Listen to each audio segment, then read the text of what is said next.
Envision a sanctuary where community and sustainability are the cornerstones of living. In this haven, every family is able to grow their own food, children flourish through homeschooling tailored to unlock their full potential, and education extends beyond textbooks, instilling self-worth and a deep understanding of the world around them. Here, goodwill isn't just an ideal, it's the essence of daily life, where respect for law and order harmonizes with the community's resourcefulness. This place isn't just a dream, it's a call to action for everyone who believes in a better, more connected way of living. Join us in building a future where each individual's contributions create a tapestry of enduring harmony and prosperity. Join us in Hotepistan.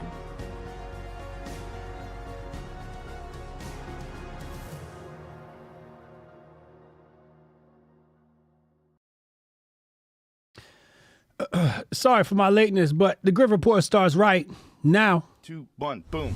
Hotep Jesus. Of all the Jesuses I know, he's the Hotepiest. Social scientist and YouTube host, Hotep Jesus. How the fuck do you get a name like Hotep Jesus? The one and only Hotep Jesus. Ryan Sharp, better known to the world as Hotep Jesus. Hotep Jesus. Hotep Jesus. Hotep Jesus. Hotep, you're a genius. HotepJesus.com.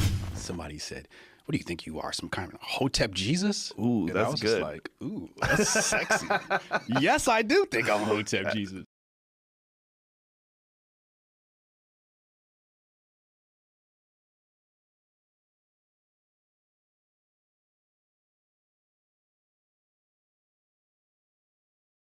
Good afternoon, Hoteps. Welcome to the Grift Report, live Monday through Friday, 2 p.m. Eastern. I'm your host, the Grift God. Hotep Jesus. Hotep Jesus. Hotep Jesus. Hotep, you're a genius. HotepJesus.com. Oh, this a real Hotep brother. Hotep to the chat. Hotep to the Hotepistanis. Hotep. What up, y'all? Who's in the chat? Who's in there? Chizat. Let me make sure Rumble is up and going. All right, I see y'all. Shout out to my Rumblers in the chat. Hold on. Let me get my promo tweet out. Sometimes I don't send a promo tweet out, mostly because whoever's going to watch the show is going to watch the show. Whoever's not is just not. So I'm not really too concerned with it. I'm not one of these hype beasts.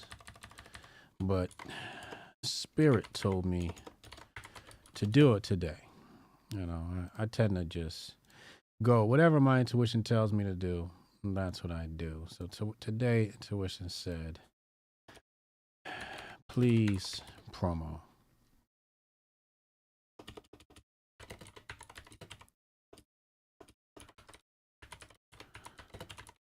All right, here we go. All right, so that's up and out. Let me check on my chit chatters. Who's in here, man? I seen Federales in here. Strong Dad on the check-in. Yo, Strong Dad, did you send me another article? I looked at my email this morning. I couldn't find it. I'm like, maybe you sent it to my DMs? Where did you send that article? I got Cassius Cam's new workout of the day up. He's got this crazy. I'm like, Cassius Cam, who the hell do you think we are? Let's pull that up really fast. I can show you what this maniac has lined up for us. I'm going to do this workout on Sunday. This is published over on the menofwater.com blog. And this workout is called the Ab Annihilator. And let me tell you, it's definitely living up to its name. So, equipment needed, you need a cable machine, a pull-up bar, ab wheel, and a reverse hyper machine. I don't even know what a reverse hyper machine is. Let's search Google so I can find out what this thing is. Reverse hyper machine. I'm going to click images. Oh, that thing. Oh, is that what you call that? Oh, okay. All right. So that thing. I had a feeling it was that. All right. That's the only thing I seen you could do something reverse on. Okay, cool. So he says for a warm-up, you perform this. He wants us to do this after weight training. What? So you want me to weight train and then do this exercise? Anyway, so the exercise is 3 separate sets of supersets. So we're supersetting. Okay. So first of all, he wants us to turn into superheroes and do hanging leg raises. Hanging leg raises.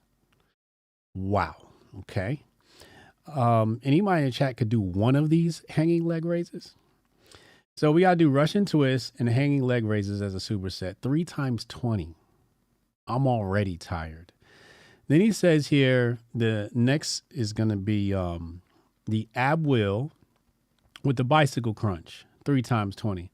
Now I can deal with the ab wheel, but I'm pretty much maxed out. I don't know. What is my max on the ab wheel? I could probably max out at like 15. He wants us to do 3 sets of 20.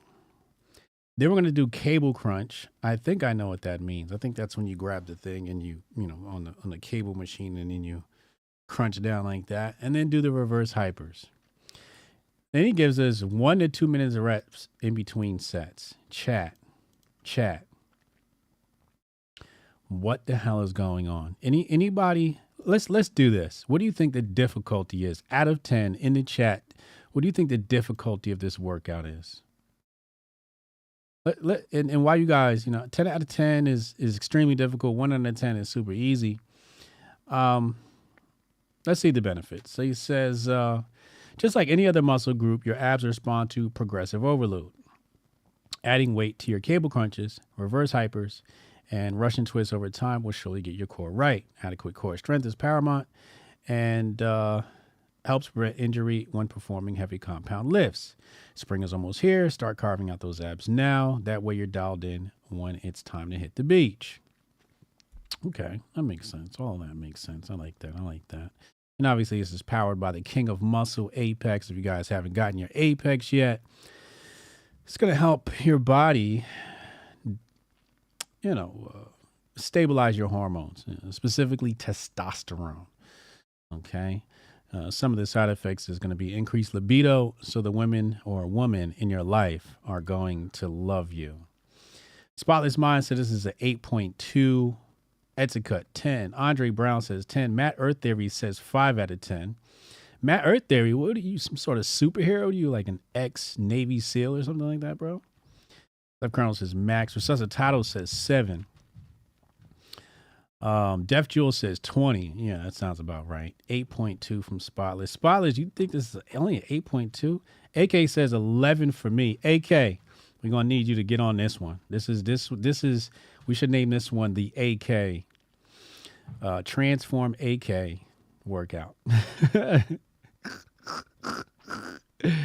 AK and Cannon. This is all for y'all right here.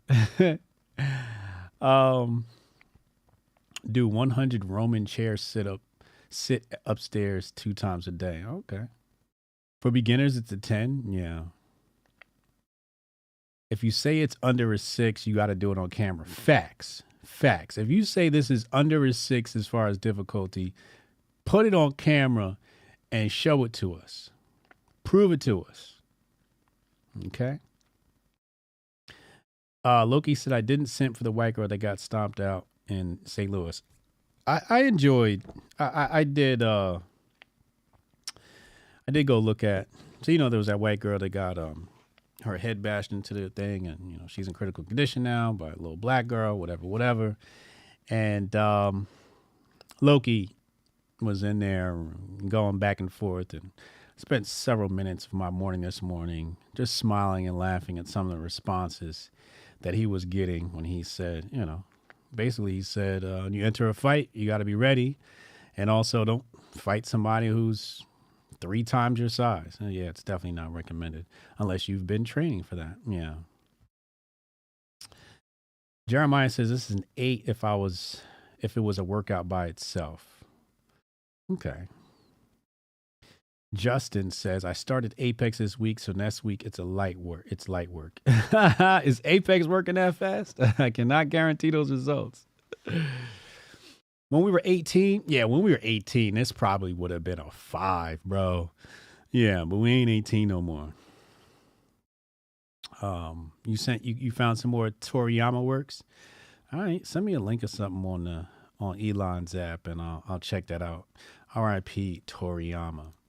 So yeah, anyway, like I said, menofwater.com. If you go to the blog on the left-hand side here, you'll see the different categories. And if you hit on fitness, there's between Strong Dad and Cash's Cam, there's a lot of really good organic education here. It's not that stuff you get from Google that's generated by AI.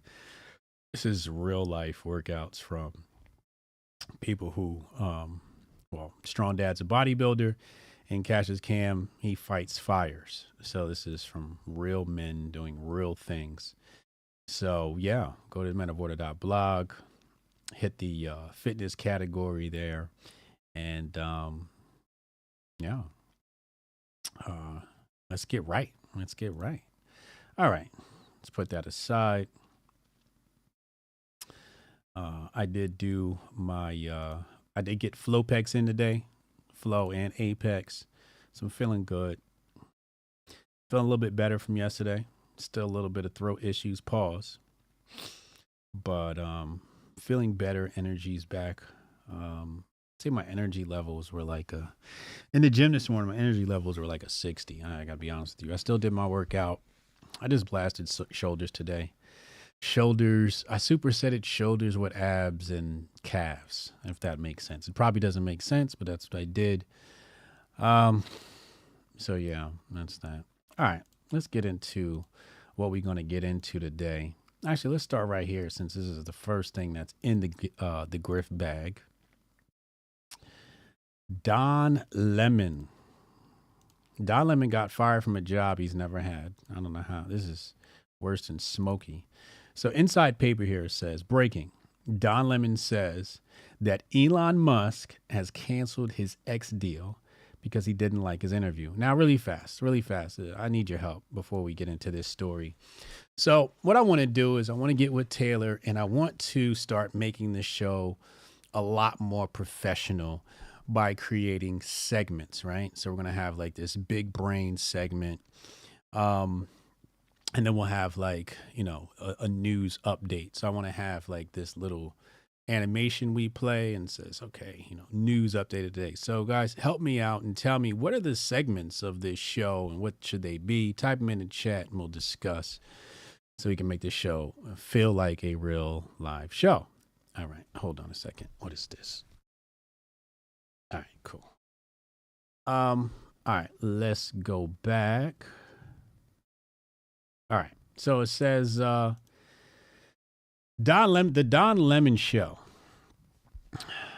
So I think Don Lemon tried to do a Tucker Carlson thing on X.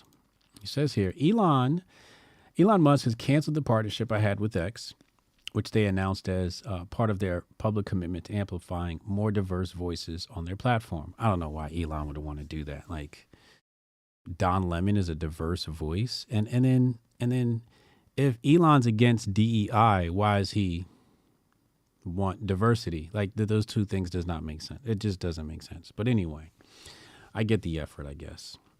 He informed me of his decision hours after an interview I conducted with him on Friday. That interview will remain the premiere episode of the Don Lemon show on Monday, March 18th. Oh, wow. So we're going to actually see this interview. Elon publicly encouraged me to join his X.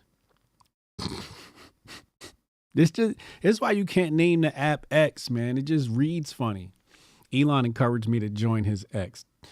I'm sorry. Elon publicly encouraged me to join X with a new show, saying I would have his full support and that his digital town square is for all. He and his team pursued the deal in numerous conversations and made significant commitments about the support X would provide for the show. I made the decision to work with them in a unique partnership that I believe would ultimately assure that my work would be available to most people in the largest possible venue. I took Elon and his management team's word that they, for the first time, were interested in working directly with new and diverse voices.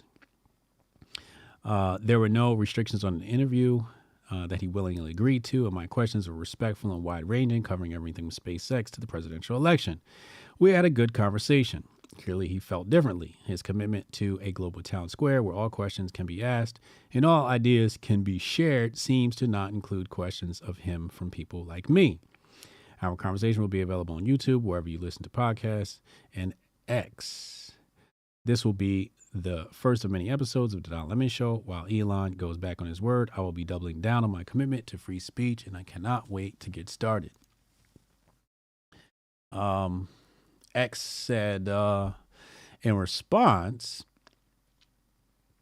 we're going to go to X's response, which is the business response, and then we'll go to Don Lemon's response. So the business response is, X is a platform that champions free speech, and we're proud to provide an open environment for diverse voices and perspectives.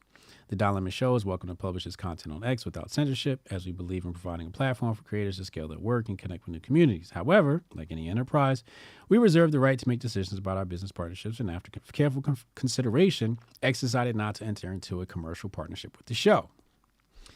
Elon Musk says his approach was basically just CNN but on social media, which doesn't work, as evidenced by the fact that CNN is dying. And instead of it being the real Don Lemon, it was really just Jeff Zucker talking through Don, so lacked authenticity. All this said, Lemon Zucker are, of course, welcome to build their viewership on this platform along with everyone else. Wait, what?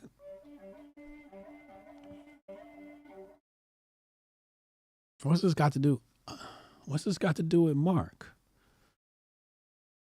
I guess we're going to have to wait till Monday to see what this interview is and see what Zuckerberg has to do with this. But obviously, or as I'm inferring here,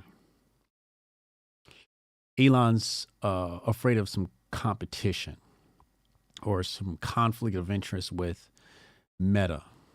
I think that's what's happening here. I always thought this partnership was dead on arrival. And, well, turns out to be true. But who really wants to hear from Don Lemon? Like, what Don Lemon, like, he got sacked from CNN because he was trash. I'm sure they'll say it was another reason. But the fact of the matter is nobody wants to listen to him. Matter of fact, this is a good time to go into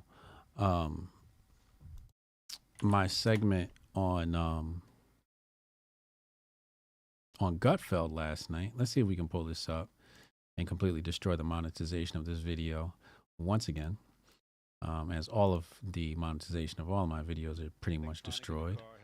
But where is it? Where's this segment? Okay, here we go.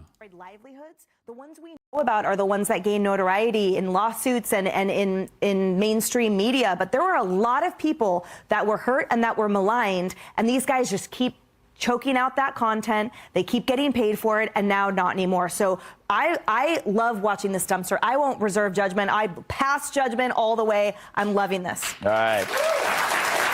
It is. Hotep, part of me is like, you don't want to rejoice when people lose their jobs, except that the people who held these jobs would rejoice when people got their lives turned upside down by their crappy clickbait. Oh, hell no. I'm smoking a big fat-ass blunt to this one. We smoking on Deadspin Pack tonight. You know? But an ancient Chinese Uber driver once told me, go woke, go broke. Mm-hmm. Was that insensitive to Asian people, putting on that fake Asian accent? When I said it, I'm like, damn, this might not make the edit. But anyway, I just don't want to get Gutfeld canceled. Okay? And what this comes back to is that there's actually no audience for their type of material. Mm-hmm. They don't exist. In fact, actually, they do exist. They just tend to chop off their you know, like the weird, mentally ill. Why is Emily laughing like that? In fact, actually, they do exist. They just tend to chop off their you know, like the weird, mentally ill people that nobody wants to be around that are teaching our children. Yeah, those are the people that are actually tuning into these media headlines. But normal people that watch Gutfeld. Thank you. We're not. You know? You see that plug? Hotep, you're a genius. HotepJesus.com. You know, little tap dancer from Massa. People with some sanity, we're not clicking on that stuff. So it's gonna go broke. They're gonna go out of business, and it's a failed strategy, and people are starting to see it manifest now. You know, it did help shows like, you know, so that's how I feel about Don Lemon. Like, nobody's watching Don Lemon. Nobody. You know, you got to be mentally ill to tune into a Don Lemon show. there's nothing further to add. I said it all on Gutfeld. It was all right there. It's all right there. Good plug, Dutch. Thanks, man. Thanks, man. He said, this nigga good. Go walker, go broke. Y'all ain't shit. Y'all ain't shit. Yeah, I think Gutfeld could go. The whole episode was lit. Thanks, man. I think Gutfeld could probably go solo, but Fox, he's got 2 or 3 shows on Fox. I mean, Fox needs him. And I would definitely, if I was Gutfeld, I would continue to grift off Fox. I wouldn't leave just yet. It's basically Fox and him, right?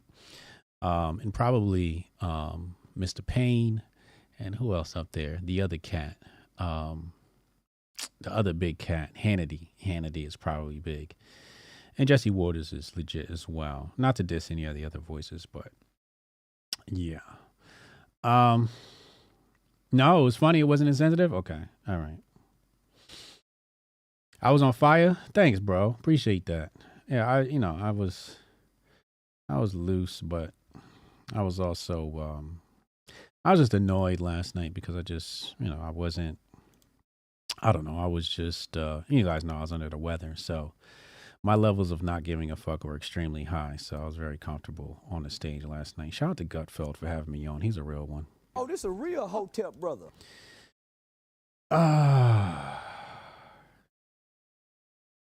White tee collar look, HJ was scuffling in the green room. I should have peeled my eyes back when I said it like this. Nah, come on, man. Y'all going overboard. Y'all going overboard now. You guys are absolutely rude.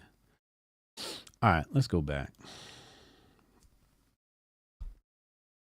What else is in the bag? What else is in the bag? We're going to get to TikTok in just a second. Before I forget, Friday we have a special episode. We have a special episode coming to the Grift Report. I will be hosting a conversation, maybe debate, between Sonny Johnson and Mo Fax. Here's the message I received. So, it appears to be an Instagram DM exchange between Sonny and Mo Fax. And looks like he quote tweeted, or he sent Sonny a copy of her tweet. She says there are 2 ways to keep the issue of race on the forefront. Make it the main issue surrounding everything. Democrat. Pretend it doesn't exist. Republican. She says this isn't smart or anti-woke. It's insanity. 60 plus years and it's still expecting different results. And he says, peace. I would like to have a short chat with you because I believe you and I agree on a lot of things. She says, I would love that. I saw your interview with Hotep. I'd like to chop it up. So the 2 of them are going to come on the channel and have some discourse surrounding this topic of race between the right and the left. So that's going to be an epic episode this Friday. So tune in, same time, same place for the Grift Report. So, a little bit of candy from our Hoteps. Get excited, get excited, get excited. Yeah, shout out to Lauren. Get your fire extinguishers ready. Absolutely. Hey, y'all, this stream is free. If you'd like to support, you can do so. Cash App, $ Hotep Jesus. Over on Rumble, you can send a Rumble rant. I'll read that live here on the screen. And you can also super chat over on YouTube. All of your contributions are greatly appreciated and invested back into all of the endeavors of Hotepistan. All right, let's see here. We're going to get to Swamp Girl in a second. I just want to sift through some things here and see which one of these things I want to talk about first. Let's go here. This is just quick. I just want to show this to you. I thought this was rather fascinating. This is not much to say about it, but came across my desk. David Icke Now, David Icke, you guys are not familiar with David Icke. I know David Icke from many years ago, over a decade ago, when you were researching reptilian DNA and aliens running the government and green men or something like that. I don't know. But I used to go into David Icke and I used to watch his videos, just expanding my horizons. And he says here, Charlie Kirk is a major member of the fake alternative media, or MAM. Wow. Member of alternative media. Member of fake alternative media. Wow. I rest my case and weep. Damn. And I guess we should play the video. It's quite a bit edgy though. This for some. For me, it's pretty normal, but from it's edgy. You guys are gonna get a kick out of this. This is from real Stu Peters. He's a real shit starter. Let's take a look. So let's open it up for questions. We want to start to hear from some of our students here.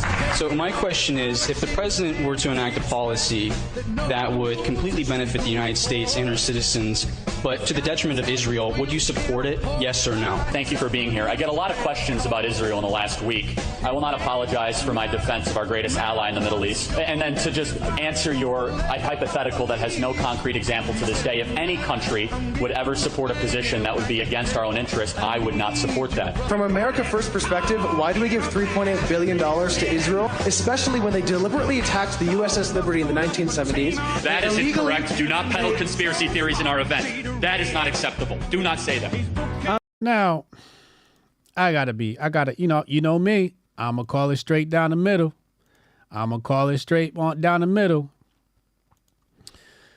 These questions are a bit unfair.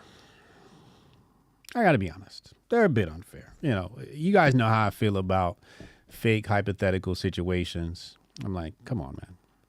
Hypotheticals. Let's deal in reality. This second guy here you see on the screen, I think he's a graper, but he's bringing up USS Liberty and trying to track that back to today. And USS Liberty was maybe 60 plus years ago. So, far removed from today. And I don't know much about why we give Israel money, but what I can say is Israel and the United States are one. It's just we're happen to be one entity. So, I don't really have a problem with Israel getting money. They get the same amount every year. Obviously, they got to cut it a budget. I'm concerned more about new money going into the budget than anything else. But I can't really hate on somebody or a country that helped build this nation. Israel did help build this nation in more ways than one. And you can look at that many ways. You can look at that as a plus. You can look at it as a minus. Some people look at it as a minus. Some people look at it as a plus. I look at it as politics as usual. Somebody's going to fill that void when you have a country that is inept and unable to govern itself, quite frankly. So, yeah. Okay, Dean Rusk disagrees with you, and he was the Secretary of State at the time, but that's fine.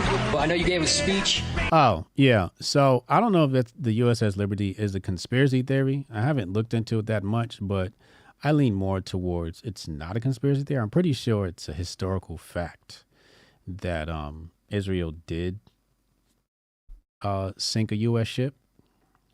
I don't even know if I'm supposed to talk about this. I think some people were like, you're not supposed to talk about this. I don't know. It seems like, I'm pretty sure there's a wiki page on this. Let me see. Let's see here. Yeah, there's a wiki page on this, right? So this is, it's just, it's history, right? It's fucking history. It happened. Let's pull up the wiki page. Let's see. What does it say here?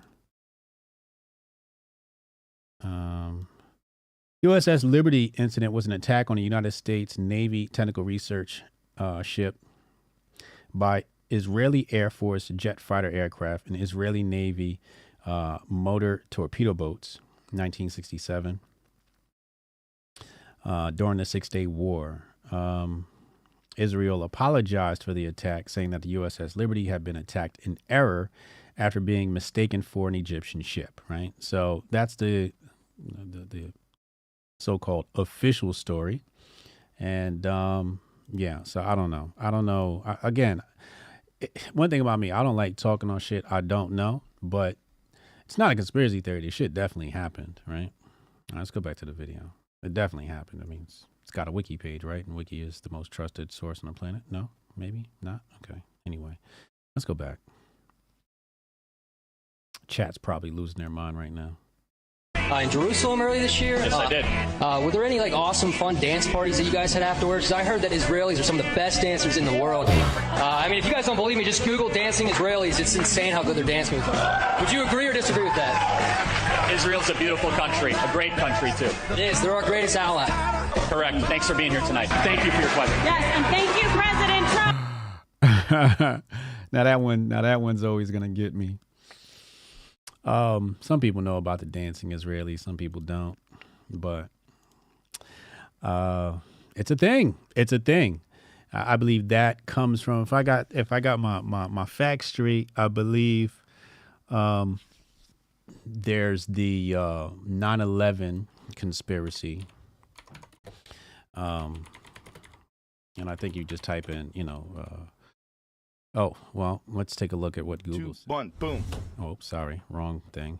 So Google says, you type in 9/11 dancing Israelis, and it says this is an anti-Semitic conspiracy about 9/11.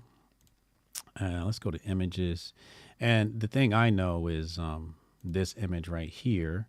And apparently in the 9/11 commission report or some investigation, there's this image where allegedly these are, I don't know, Mossad agents or Israelis or something like that. And apparently they watched 9/11 happen. They watched the planes hit, and allegedly they were dancing. And this is them taking a picture on the New Jersey side of things. I might be getting some of this stuff wrong, but all their faces have been redacted from the report for whatever reason. So that's what that is. A little bit of history in case you guys are not familiar.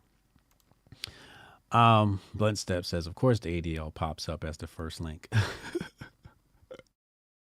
I wonder what pops up as the first link if I Google on Yandex or if I search on Yandex. Let's see. What happens if I search this up on Yandex? What's the first link? A YouTube video, the 5 dancing Israelis. They claim it's Mossad. So yeah, ADL does not pop up. Not even on the first page at all. All right. Anyway, before I get the YouTube channel banned for whatever reason, let's go on to the next story while I still have a channel and a career as a commentator. Oh boy. I just found it fascinating that David Icke called out Charlie Kirk. That's really what I'm fascinated about. All right, let's talk about race. Let's talk about race.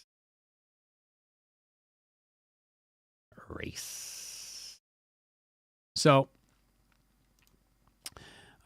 everyone's favorite account to hate out of China, Malaysia, Indonesia, wherever this person's from, says, how do you fix this culture? And I think this is Sukiyana. Is this Sukiyana, y'all? Is this Sukiyana? I think Sukiyana is recording a music video. And there is some booty twerking happening, right? Some booty twerking. And several accounts from right-wing Twitter have chosen to make this a story. And I think one of the responses to this was Jake Shields, and he said he wanted to, I don't know, nuke the place, drone bomb the place or something like that. So he basically advocated for, killing people, I guess. Poor Jake Shields. Poor Jake Shields. I'm really worried about him sometimes. So this ended up becoming a story for some. And, of course, where you have the law of polarity, you're going to have somebody that's going to counteract that. And, of course, that counteraction is always going to be Tariq Nasheed. And he says, Ian Miles Cheong comes from a culture where selling babies on the underground market is a common practice. It's talking about Malaysia, babies for sale, story here by Al Jazeera. And says, but he has the nerve to speak about Black American culture. Right? Okay. Hold on. Let's pull some more. Some more tweets and evidence to tie into this here. Here's another story. So Andy No says, Philadelphia, 2 Black male suspects have been arrested over a mass shooting at a bus stop that injured 8 children on March 6th. And they said the suspects have been taken into custody, but police say 2 other suspects remain at large. The mass shooting of school students failed to generate wall-to-wall national media coverage, right? So, again, you know, the complaint of, oh, mainstream media is not talking about this. The usual grift. Elon says, hold on, let me check on the chat. Make sure the chat hasn't lost their mind from the last segment.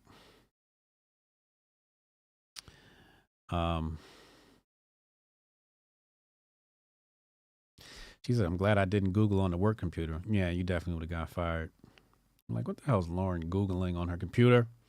Lauren, we need to have a conversation with you. Can you step into my office, please? All right, let's go back. Can you see my screen? Okay, good.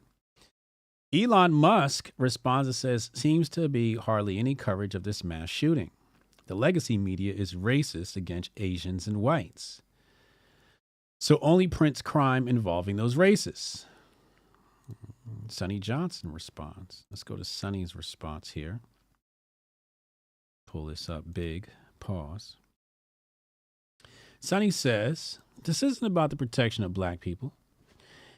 It was Black children suffering in this shooting. This is about protecting Democrat mayors, and Black people can't get the boot off our necks because idiots like you defend the architects. If I were to try and understand what Sonny Johnson is saying here, she's basically saying that you've pulled out your proverbial rifle, Elon, Andy No, and you've aimed it at the wrong target. You missed your target. You've selected the wrong target. When really the target should have been, especially in an election year, what's going on with the Democrat mayors and why are Black people, Black children, losing their lives at the hands of failed Democratic government. I don't want to say policy. Let's say administration, the Democrat government administration, you know, under the Democrat watch. This is just a failed opportunity to say, who is the mayor of Philadelphia? Why have they failed? And how do we install a new mayor, right? And this is all about, you know, instead of saying, again, it's more of a deflection tactic in some ways, where it's like, oh my God, instead of talking about the mass shooting, it's, oh my God, they're racist. Woe is me, the white man, right? They talk about me all the time, but why won't they talk about these savage Negroes? That's really what he's saying. Why aren't you talking about these savage Negroes? Instead of saying, which would be more accurate, why have the Democrats failed the Black community? Oh, this a real Hotep brother. So it's a great point by Sonny Johnson. Completely missing the mark. And this is the problem with political commentary online, where everything devolves into race. And so, we've dubbed the title, this is the woke right. Whereas before you had the woke left, and the woke left, what did they do? Everything was, oh my God, it's racist. Oh my God, racism. And now it's the right. Oh my God, racism. Oh my God, the race.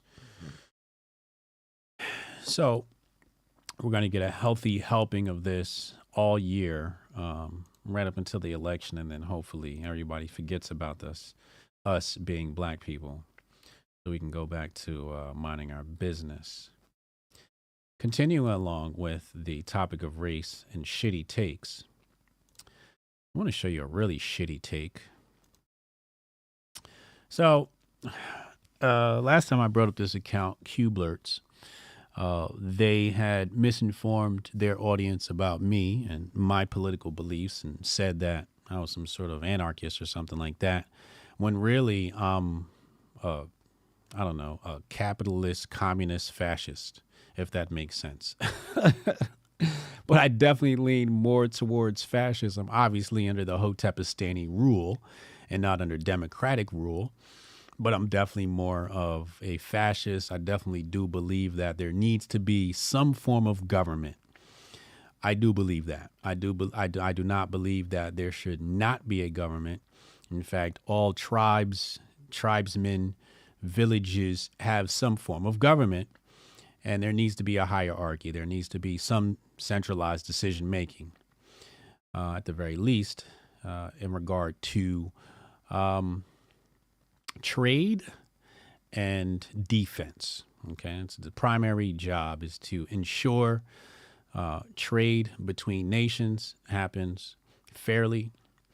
For example, under a beautiful fascist dictatorship under the rule of Hotep Jesus, the Clinton crime family would not have been able to come into Haiti and destroy our rice crops. We've never allowed that. And then tell us to import rice from Arkansas. If we're going to import rice from anywhere, it's going to be from China.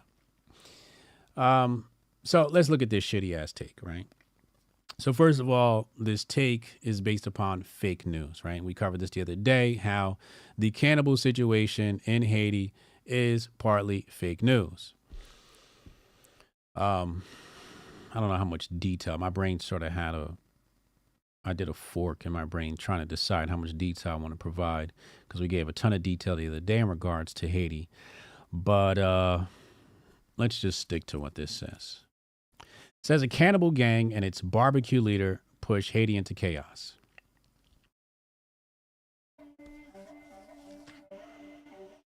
No, that's not factually true. Okay, it's just not factually true. That's not what pushed Haiti into chaos. The weather weapon, if there is such a thing, don't quote me on this. I might be wrong, but the weather weapon weaponized an earthquake against the inhabitants of Hispaniola, or Haiti, aka Haiti. Clinton crime family came in and, according to some, took advantage, ingratiated themselves. One of the Rodhams got some gold mines over there, and they're looking to extract iridium. So it's basically the classic economic hitman. If you guys ever read Confessions of an Economic Hitman, you know how we go into these countries and destroy them economically. So when they say, trust me, no leader by the name of Barbecue can plunge a nation into chaos. Now, his name is Barbecue because, well, people barbecue in Haiti. They have these, like, you see it in many islands where people have these, street side restaurants, where they're grilling and whatnot, and you can get some really good barbecue. So apparently Barbecue's mom was one of those barbecuers, so he got the nickname Barbecue. He did not get the name Barbecue from cannibals. And a video circulating the other day was from 2 years ago. Now, if you take away a nation's ability to feed itself, cannibalism is probably what you would expect to ensue. Although I don't think the cannibalism was because of starvation. I believe it was because of destabilization in the region. Now, we have a Western-backed leader who has since defected, the prime minister. Allegedly, Barbecue has taken over. I can't say for certain that is true or not, but this would be the equivalent. Okay, so if we were to put this in terms that people can understand, or draw a parallel here or comparison or analogy, barbecue is the Jan 6ers, okay? January 6th, where people are saying, hey, this is a false election, and we are going to show up at the Capitol and protest, okay? That's what happened on January 6th in this great nation. That's basically what the barbecue leader is, who's not a gang. He's basically saying, we have an illegitimate leader. Jan 6ers, we have an illegitimate leader. We want to protest. Barbecue, we have an illegitimate leader here in Haiti. We want to protest. So these two sides understand that their political process has been undermined. Okay? Now, the trick is to get the Jan 6ers, aka the Red Whites,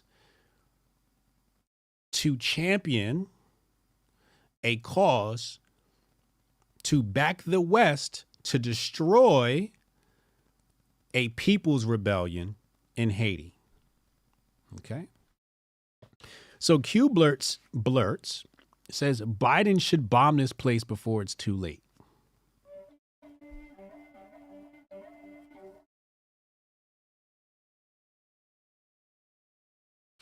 Now, many of the right-wingers, and rightly so, have not wanted to back Western intervention in many places, including Afghanistan, Ukraine, and even the Middle East. However, maybe because these faces are black, I don't know. But maybe because these faces are black, their lives are 3/5 of a man. See what I did there? Hotep, you're a genius. HotepJesus.com. They're not valued the same as everybody else's life. So he says, bomb this place. So basically he's saying they're pro-Western intervention in a foreign nation. They don't care about a people's rebellion. They don't care about free and fair elections. And they're pro-imperialist. Also, a side effect of Western intervention of this kind would only exacerbate the problem at the border. So you got your Red Whites and they're like, yo, we have a problem at the border. Well, maybe if we stop fucking every other nation up, people won't be scrambling to come here. They could stay where they are if we stop destabilizing these other nations. But see, that's what the West is good at, right? So the West, what they do is they destabilize a nation.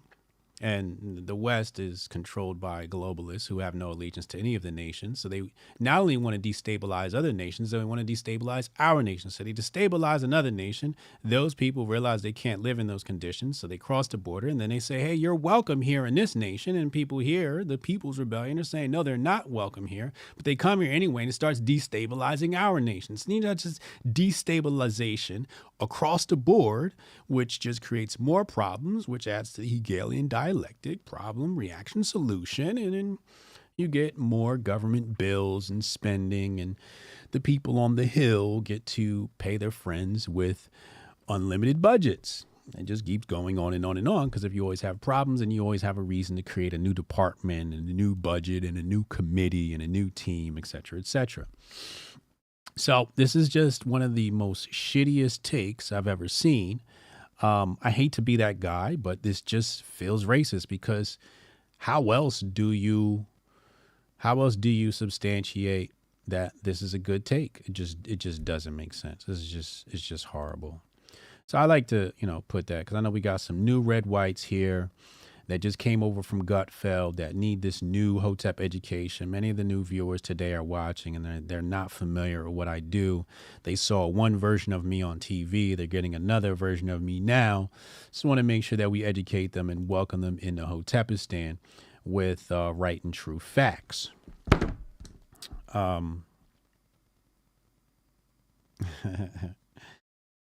Real fast.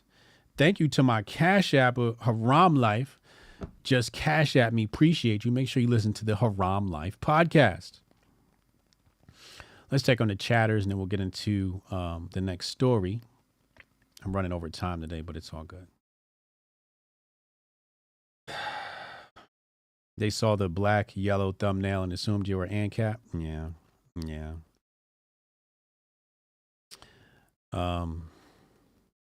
You think it was the weather weapon? Yeah, maybe. Some people don't believe in the weather weapon, though.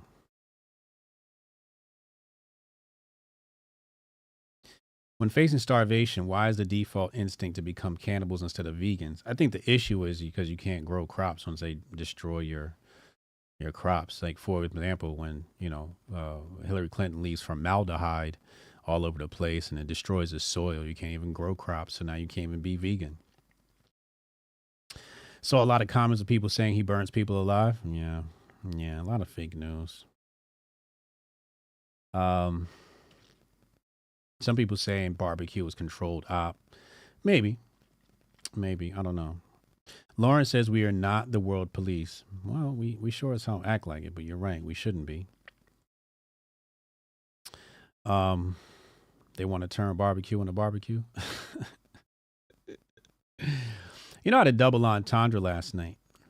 I don't know if people caught it, but I was on Gutfeld and I said the DEI office was basically cannibalizing itself. The VA DEI office was basically cannibalizing itself. And I had this nice double entendre. Some people caught it, but I said, and everybody laughed, and I said, the DEI VA office, run by mostly Democrats, I'm sure, has more cannibals than Haiti. Now, some people might look at that and go, are you saying that there are cannibals in Haiti? And really, it's like, you can take it that way, but I'm also saying there probably isn't cannibals in Haiti. There's probably more in the Democratic office than there are in Haiti. So there's a nice little double entendre, for people who like to look into things deeper than they should. But anyway, let's talk about Swamp Girl. I want to talk about Swamp Girl. This is a hilarious story that popped up. Then we'll talk about the TikTok situation. Let's pull this up. So apparently Samira Khan, some people are saying is an op. I'm not sure. But she reposted this video. Good morning, y'all. Quick update on the house because I've been pretty terrible about giving y'all these. We took a little break for noodling season and to put out boxes. Now that it's dried in, we can do it at our own pace. But here she is. We're going to stain all that wood a darker brown and the shutters when we get that on. We'll have handrails, of course. There's the carport over there. Quick run through. All these trusses are going to be exposed, and we're going to have old tin in the ceiling. Got Daddy and Paul up there working on a wall we're going to put up for the upstairs office. And we got Def Leppard playing in the background, of course. Back porch, beautiful view. And then the walkway to the carport. All right, anyway. So, Samira Khan says, this accent needs to be illegal. And women should be banned from doing manual labor like this. There is nothing feminine about American women. American women are literally men. No offense, Samara, but I have you muted. I think I muted her when the Israeli-Palestinian conflict came around. So I don't see her posts until it became news. I'm like, where'd this come from? I'm like, oh, okay, it came from Samara. Sorry, Samara, but I have to mute you. It's just excessive grifting, I sometimes I just can't. I can't deal with the excessive grifting. But this is obviously trolling. This is obviously engagement farming, and many people fell for it. Some people said it was an op, and they were paid to do this. And she says Lebanese women are literally perfect, and they're actually feminine, unlike estrogen deficient American women who hold the record for highest testosterone levels in the world.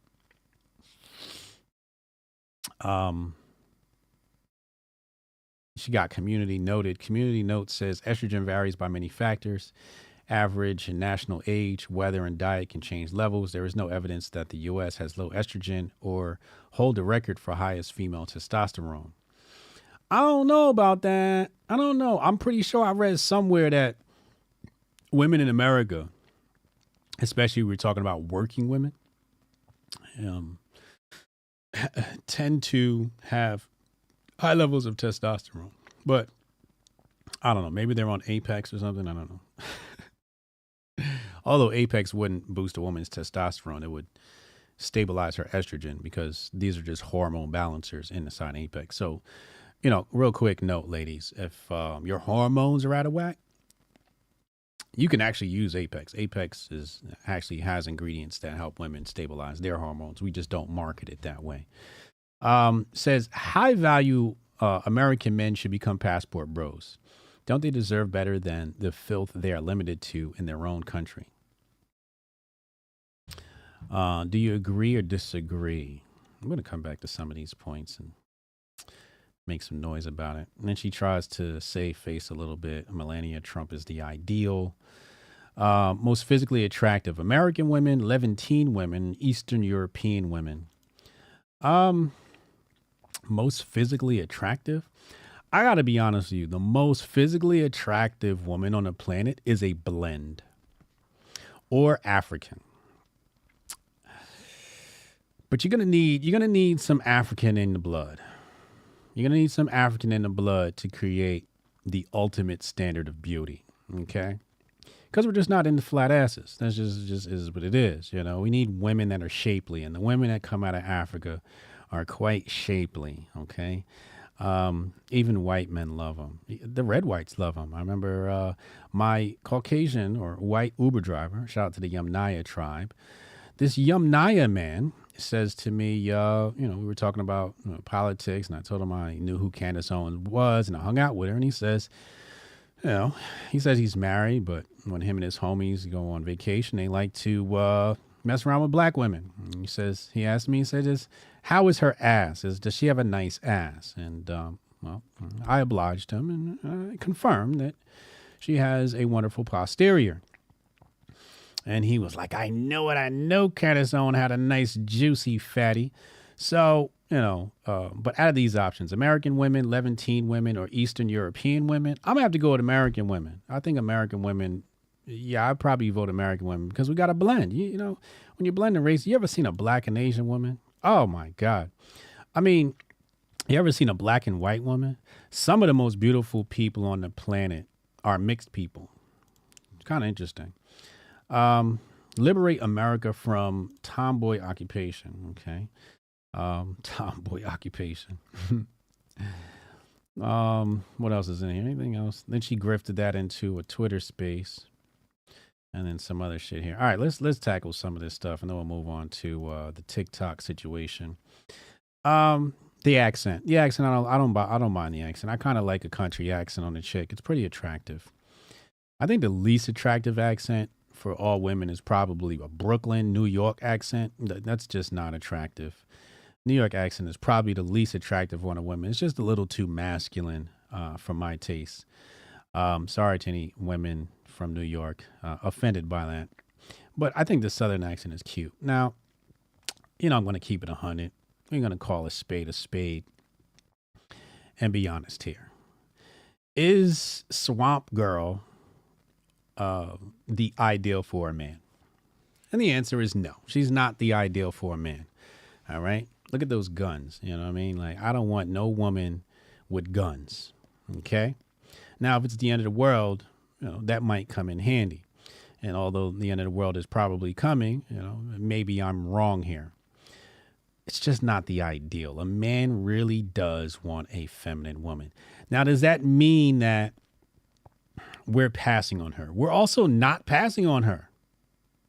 She's an attractive woman, okay? I'm sure she's in a relationship or some shit like that, and I'm sure her husband or boyfriend finds her attractive, but she's not exactly like, for example, if somebody said, if God came from heaven and said, Hotep Jesus, this is your woman, I'd be like, damn, thanks for looking out. She's pretty decent looking. I would not be mad at this at all. She's not fat. She's in shape, and that's a good thing. But the truth of the matter is, we are looking for something way more feminine. No man is going, hey, give me a girl that can catch a fish with her bare hands. No, we're saying, give me a girl that can cook that fish and make it taste good. Keep in mind, you should not eat catfish. Look at that thing. Like, nothing about this thing says you should eat it. Look at it. Ugh. It's a bottom feeder. I'm pretty sure the Bible says not to eat this thing. The Quran and the Tanakh probably all say you should not eat this thing. It's just fucking disgusting. So do not eat bottom feeder fish. That includes shellfish too, as well, I guess. But this, you should not eat this. This is just disgusting. Look at that. This is not no. So no, the answer is no. We do not want Swamp Girl. She is not the ideal, but she's a close second. That's my take. Agree or disagree? Stuart said this is a boule take. It probably is. It probably is.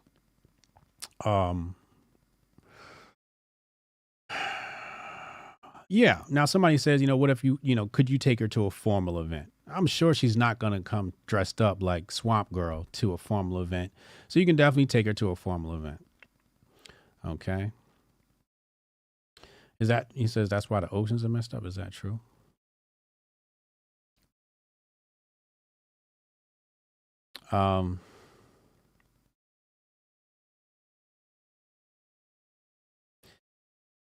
Yeah, she's attractive, chat. If you like to hunt and fish, she's for you. Yeah, I would agree with that. If you're like a hunter or a fisher, yeah, you probably take your girl out and you're like, babe, come on, let's go catch some fish. I can see why, you'd like that. But is that the ideal though? Is that like, what you're looking for? Like, do you go on a date and be like, hey, bitch, can you catch a fish with your bare hands? Is that really what you're looking for? Really what we're looking for is, someone who could be nurturing, right? Somebody who can make a good sandwich. That's really what we're looking for. And stay in shape, That's really what we're looking for here. Nice flat tummy. Can cook and nurturing. Has some good morals about her and can raise good children. That's Rudy Speed. Scummy Malicious said, worst take ever. Hey, man, I can't always make you happy. I'm sorry. But it's a no for me. It's a no for me on Swamp Girl. She won't be wearing sandals to go camping, Hotep Jesus. Yeah. Yeah, it's a no for me. It's a no for me. I'm sorry. It's just a no. If some people might say it's a bad take, but that's my take. This is not an ideal woman. It's not. It might be if you're a country person. If you live in the Amazon or you live in Africa somewhere. But me being a boule Negro, a middle class Negro, I'm looking for a woman who wants to do other things with her time other than build houses and shit. I got homies we can build houses with. I got homies we can go fishing with. I don't want to go fishing with you. I don't want to do that. I don't want to build a house with my woman. It's just not something I want to do. I want you to look cute, put on a little dress, some skirts, and stay your ass in the house. That's what I want. Only times you come outside is to work on your tan.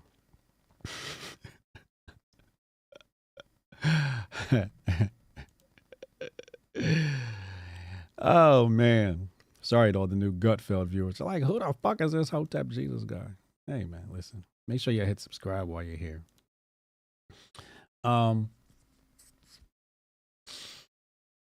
Now, if your homeboy hooked you up. Now, if it was a blind date, let's be honest. If it was a blind date and your homeboy hooked you up with a blind date, I would celebrate. I'd be like, oh, shit, you hooked me up with a hottie. She's cute. But ideal? She's not the ideal. Is this misogyny? This is definitely misogyny. This is definitely some form of misogyny. But shout out to Samira Khan for grifting her way into headline news. That's how it's done. That's how it's done. I'm going to open up phone lines in a little bit. Text Hotep in your name at 202-596-5631. Text Hotep in your name at 202-596-5631 as we move into the last story of the day.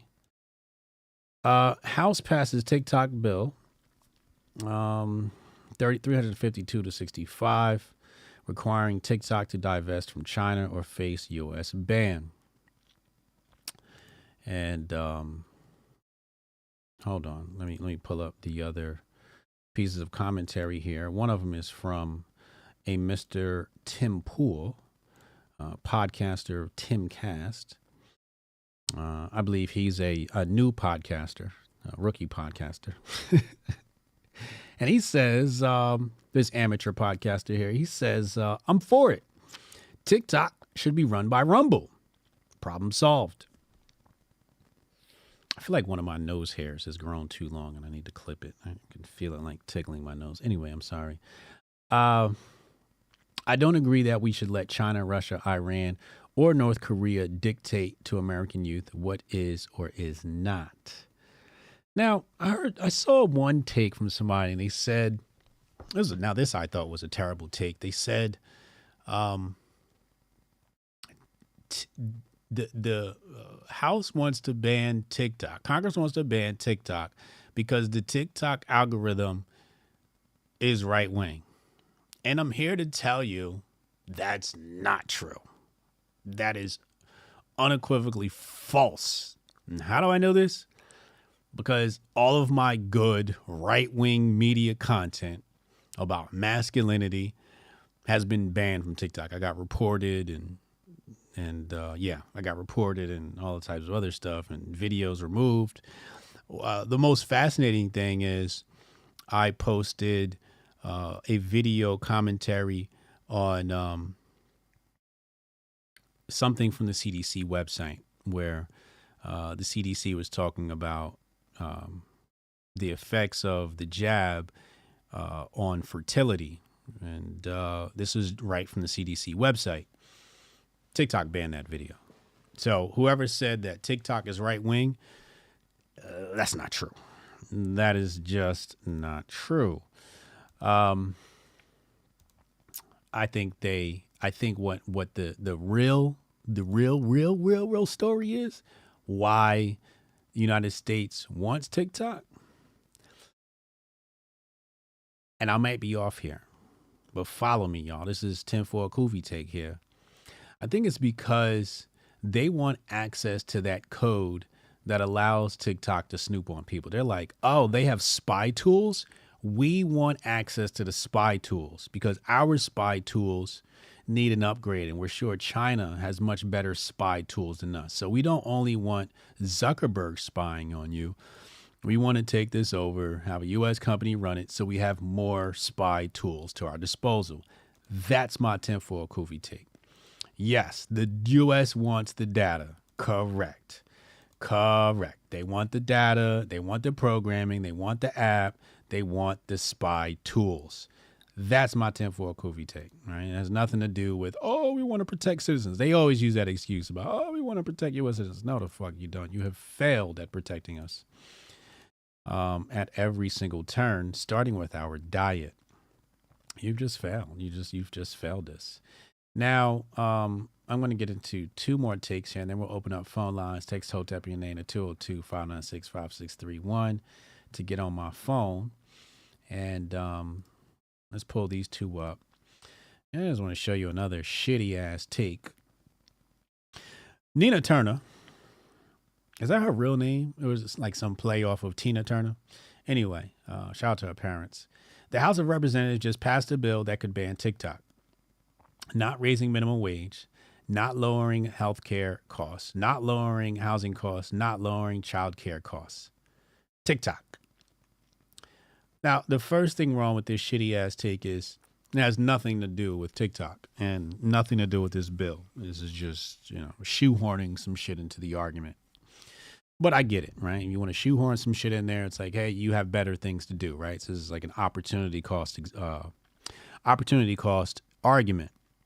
But we're going to go line by line here. First of all, raising minimum wage. All right. So when she raises minimum wage, basically what she's saying is she hates black people.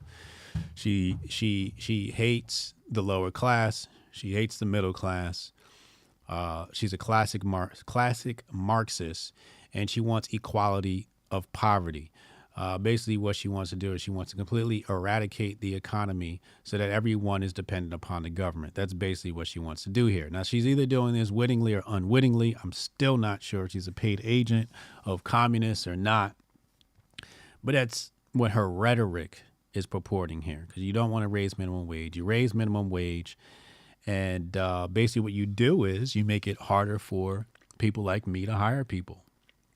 You make it harder for your average everyday entrepreneur, shop owner to hire people.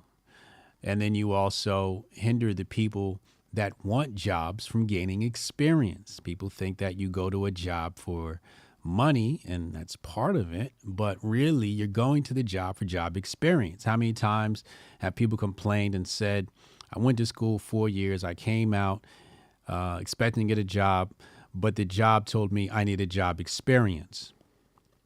What a conundrum that is. So now you're hundreds of thousands of dollars in debt. You have no job experience. You can't get a job. Now you got to go work at Walmart or whatever place, right? So what you do is you disable people's ability to get job experience. You destroy youth labor because what happens now is you have children. I remember back in my day, I think you needed a permit if you were under the age of 16 or 16. I remember getting a job permit. It was like 5 sheets of paper, yellow paper, and you had to have that to get a job. And so now you're competing with grown-ass people for jobs. So yes, the minimum wage is just a terrible idea. Lower healthcare costs. Now, this is a subject that I haven't researched much, but when we're talking about lowering healthcare costs, like what the fuck does that even mean? A lot of this stuff comes back to health insurance and government health insurance. And basically what happens is, you walk into the emergency room and, you don't have any money. So the government takes care of it. And because it's free money to the pharmaceutical industry, and you guys can correct me if I'm wrong in the chat here, but because it's free money, they say, well, if the government's going to pay for it, let's raise the price because nobody's really losing here except for the taxpayer. So they raise the cost because it's free money. The government's going to pay for it. So that's why healthcare costs are high, is directly because of government influence. If we had a free market society and less government regulation and government interference, there would be more competition in healthcare. Less regulation means more competition. More competition means lower costs. But you'd have to study some Rothbard to understand that. Housing costs. Well, we all know why the value of the dollar. We've talked about this a million times, but a lot of this comes back to how the Fed has been managing the interest rates. Now, I want to show you something really fast to show you how prescient the homie is. Let me see if I can pull this up here. Here we go. Let's pull this tweet up here. So yesterday, Unusual Whales said the U.S. economy is so strong that there may not be any rate cuts in 2024 per CNN. So I believe the Fed announced that they're going to hold interest rates. Let's take a look.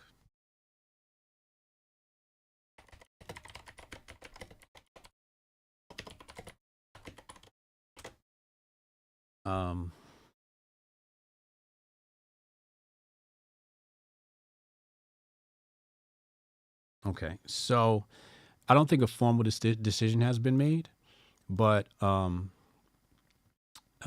Dimon is basically saying here, I'll show you right here on the Google page, says here, Jamie Dimon says the Fed should hold off on cutting interest rates, right? So let's go back. And on February 13th, 2024, I responded to Altitude Chaz. If you guys are into trading or want to get into trading, follow Altitude Chaz. Really, really good guy. He does trading, options trading. And he says, how you guys feeling about that March rate cut? And I responded and I said, they're going to hold and then cut on the next one. So Jamie Dimon said, is they're going to hold in perpetuity for 2024. And that may be true, but I knew they would hold at least in this quarter, right? How did I know this? Hotep Jesus, how did you know? How did you know they were going to hold the interest rates? Now, I don't study day-to-day finance, and I study legacy finance, right? So like historically, how does all this system work? And what I know is that historically we operate under Westernism, aka globalism. So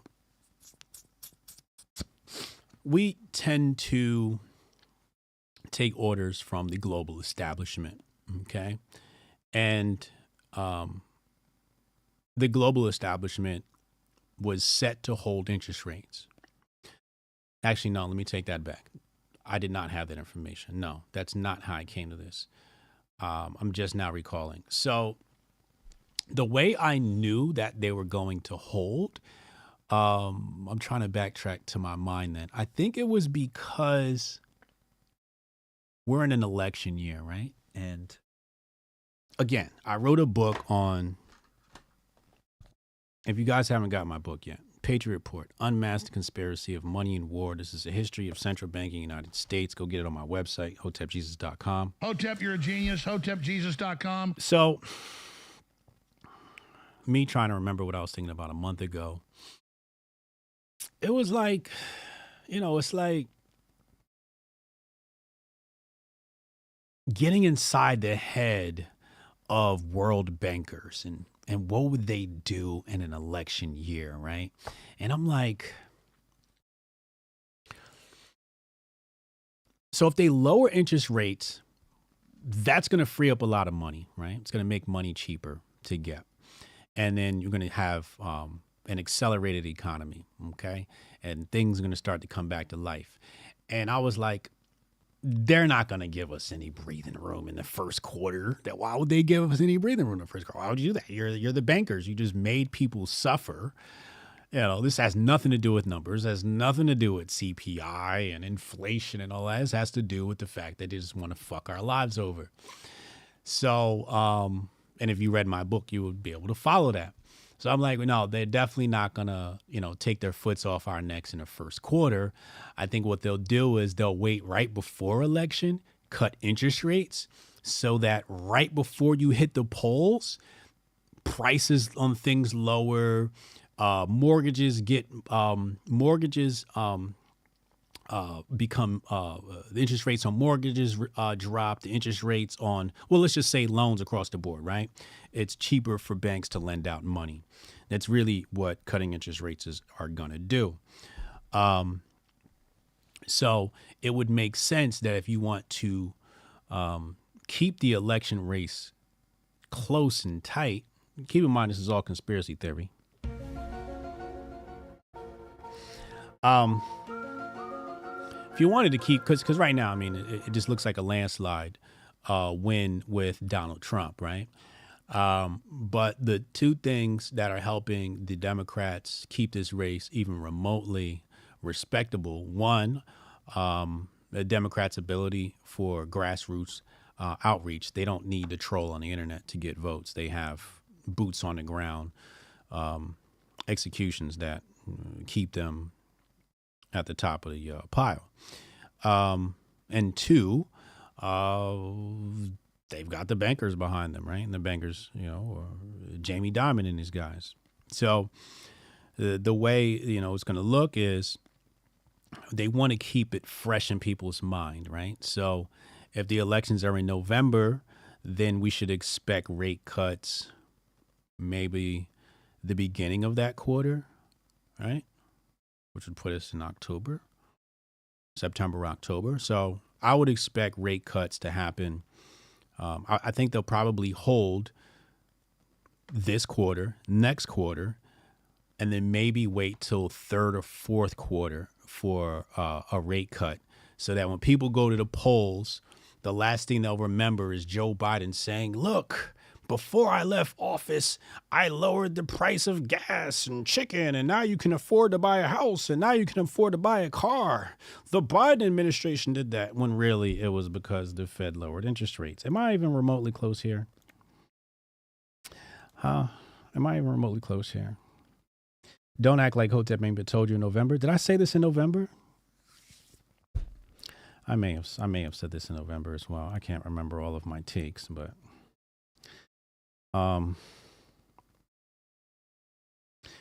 Let's make healthcare a free market thing. Same goes for education. Yeah. Yeah. Let me just catch up on the chat. I'm going to go to phone lines here and read these super chats. Hotep Soiree said they need to increase interest rates. Really? I don't know if I agree with that. That doesn't make sense to me. It doesn't. No. Don't do that. And I think your response, correct me if I'm wrong, Hotep Soiree, you want them to increase interest rates to tackle inflation, right? To basically decrease the money supply, right? Is that your line of thinking? Does that make sense? Yeah. And really, it's not how things. That's how things work by the book. That's not how things work in reality. And I'll try to explain this, visually here.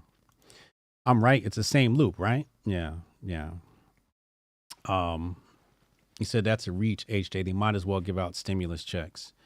They might. Don't put that past them. So, all right. So you have economy, okay? And then you have money supply, right? M1, M2, M3, all of those, right? So you got your money supply. Now, what people, and I don't have the numbers on this, but what you might be saying is that the money supply is larger than the economy, right? So what you want to do is you want to cut interest rates so that the money supply decreases to match the economy, right? So by the book, that makes sense. In reality, what happens is you actually decrease the money supply and you decrease the economy because people have less money to spend. Prices are high. They're going to hoard the cash. Okay, so the money supply actually doesn't decrease much. People just tend to hoard. They tend to save. They invest less. So you don't get the effect that the book would tell you that you'll get. When really what you should do is, and I'm going to remove lowering interest rates from this. What I'm going to say is, if you hold interest rates, what you could do is, by holding interest rates, you could allow the economy to catch up to the money supply by doing nothing. Comes back to game theory and Nash's equilibrium. Sometimes it makes sense to do nothing than to do something. And every time they do something, they make things worse. Okay. So that would be my approach. Actually, my approach would be to lower interest rates. The interest rate would be zero. But anyway, in fact, I'd probably, if I was a Fed, I'd make negative interest rates so the government made money since they're just making up money anyway, right? But anyway, but let's say, we were to be, zero interest rate. Yeah, the zero interest rate would allow it. Now, you got to remember that if the money supply is bigger than the economy, we just came out of the pandemic where, we lost, I don't know, was it 500,000 small businesses or something like that were destroyed? I forget what the number is, but you guys know the small businesses were destroyed. The economy shrunk, people lost jobs, unemployment went up. So the economy we're looking at right now isn't the real economy. It's this destroyed child, this destroyed Frankenstein monster that has not been allowed to grow. Sorry, I'm sorting through these thoughts. So, no, I would not increase interest rates. I would hold them because the economy you see today is not the true economy of the United States or the true potential economy of the United States because we're still recovering from the pandemic. We're still recovering from, well, along with the pandemic was the printing of money, right? So, yeah.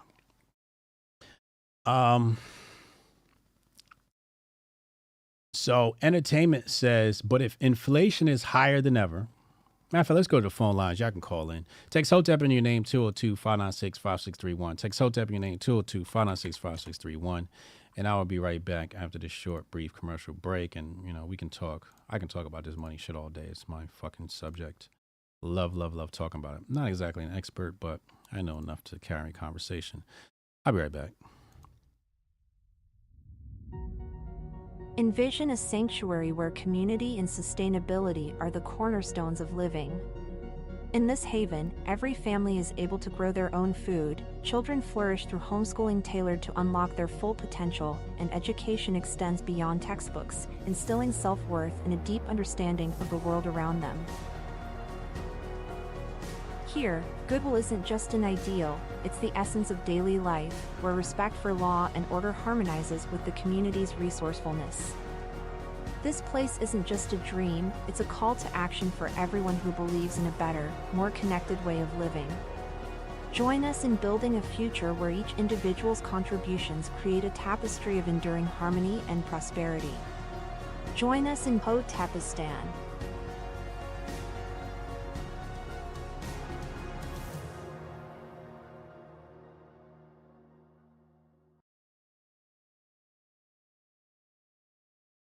All right, let's get some callers in here. Oh, nice. Thank you, Renee. Renee already cooked up the flyer. Can I pull this on the screen? The flyer for our situation. And I want to talk about this finance. Check this out. Boom, there it is. Shout out to Renee Vogel. That was quick work, man.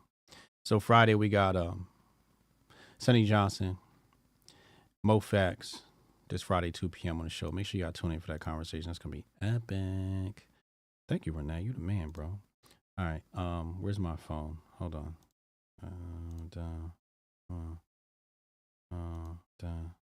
Okay, here we go.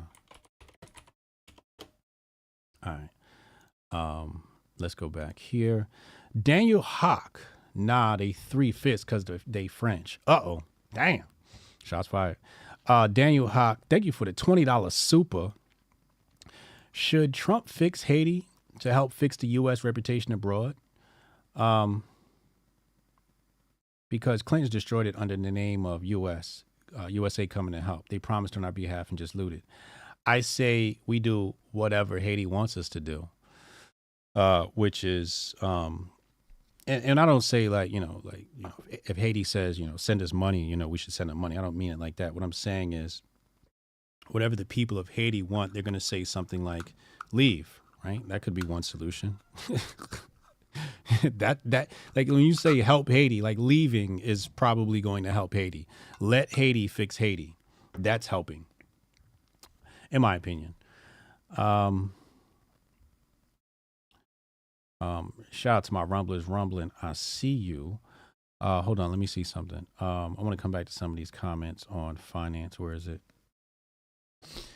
They always lower gas prices before elections. Americans have a memory of a goldfish. Yeah.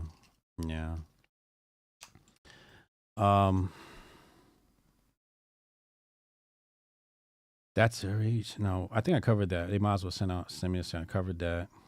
No, I'm saying you'll be right about this in November election. Oh, okay. Yeah. Coming election time, we'll probably see a rate cut. Metastep says, sounds like a sound theory. The usual election playbook, yeah.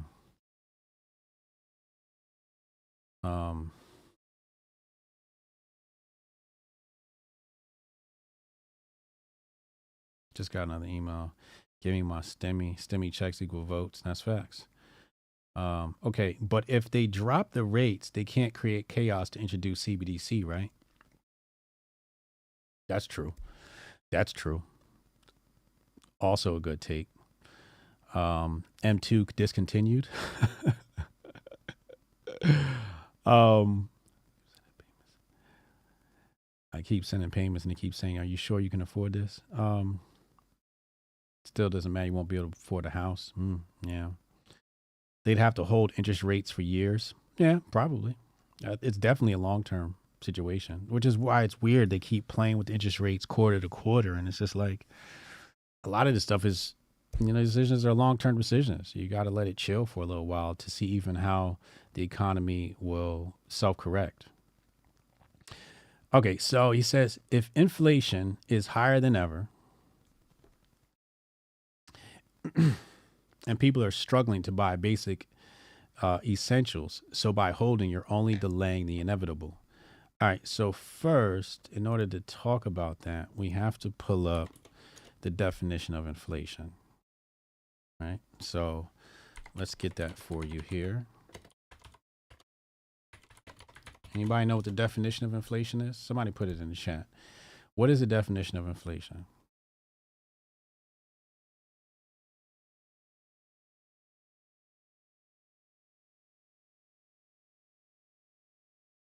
Let's pull up a couple of things here. Let's pull that up. Let's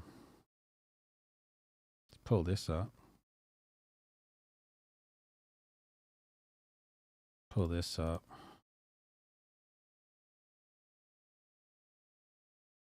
Pull that.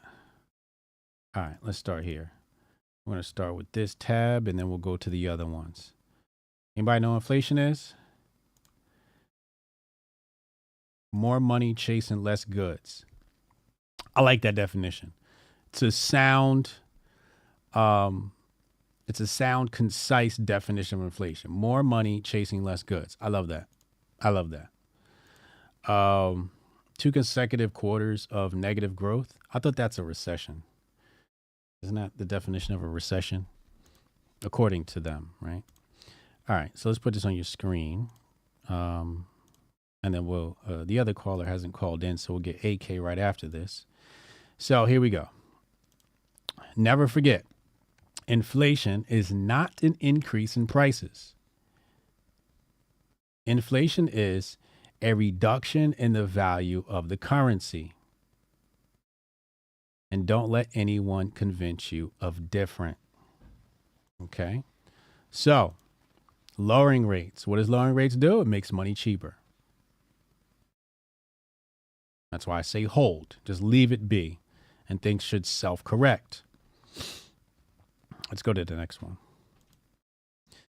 Here's a quote from Mises. Those who pretend to fight inflation are in fact only fighting what is the inevitable consequences of inflation, rising prices. Their ventures are doomed to fail because they do not attack the root of the evil. Correct. Next. Somebody says here, isn't fiat just paper with only a promise to redeem it at a value? And that value is determined by inflation. And I said value is not determined by inflation. Inflation is determined by value. Just a little bit of nuance to that. Per by Lund says, to fight consumer price inflation, the Fed raises interest rates to increase people's costs.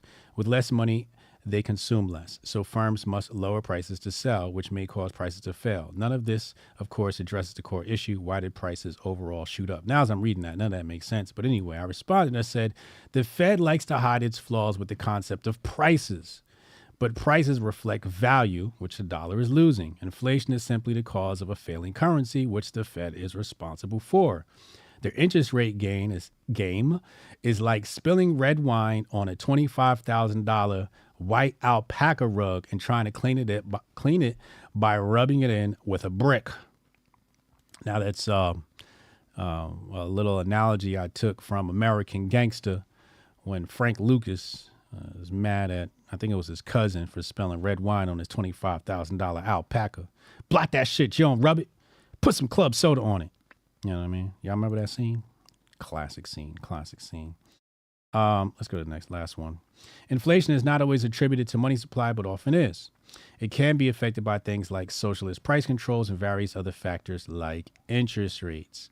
So interest rates are definitely going to affect inflation. And again, like I said, you kind of got to let the market find an equilibrium. All right, let's get to AK. AK, call in, man. Let's hear from AK, see what he's got to contribute to the conversation today. I don't know if you want to talk about Swamp Girl or inflation or what, but let's see what he's got to say today as I check the trending topics. What's trending right now? TikTok's still trending. Wait, did I finish the TikTok segment?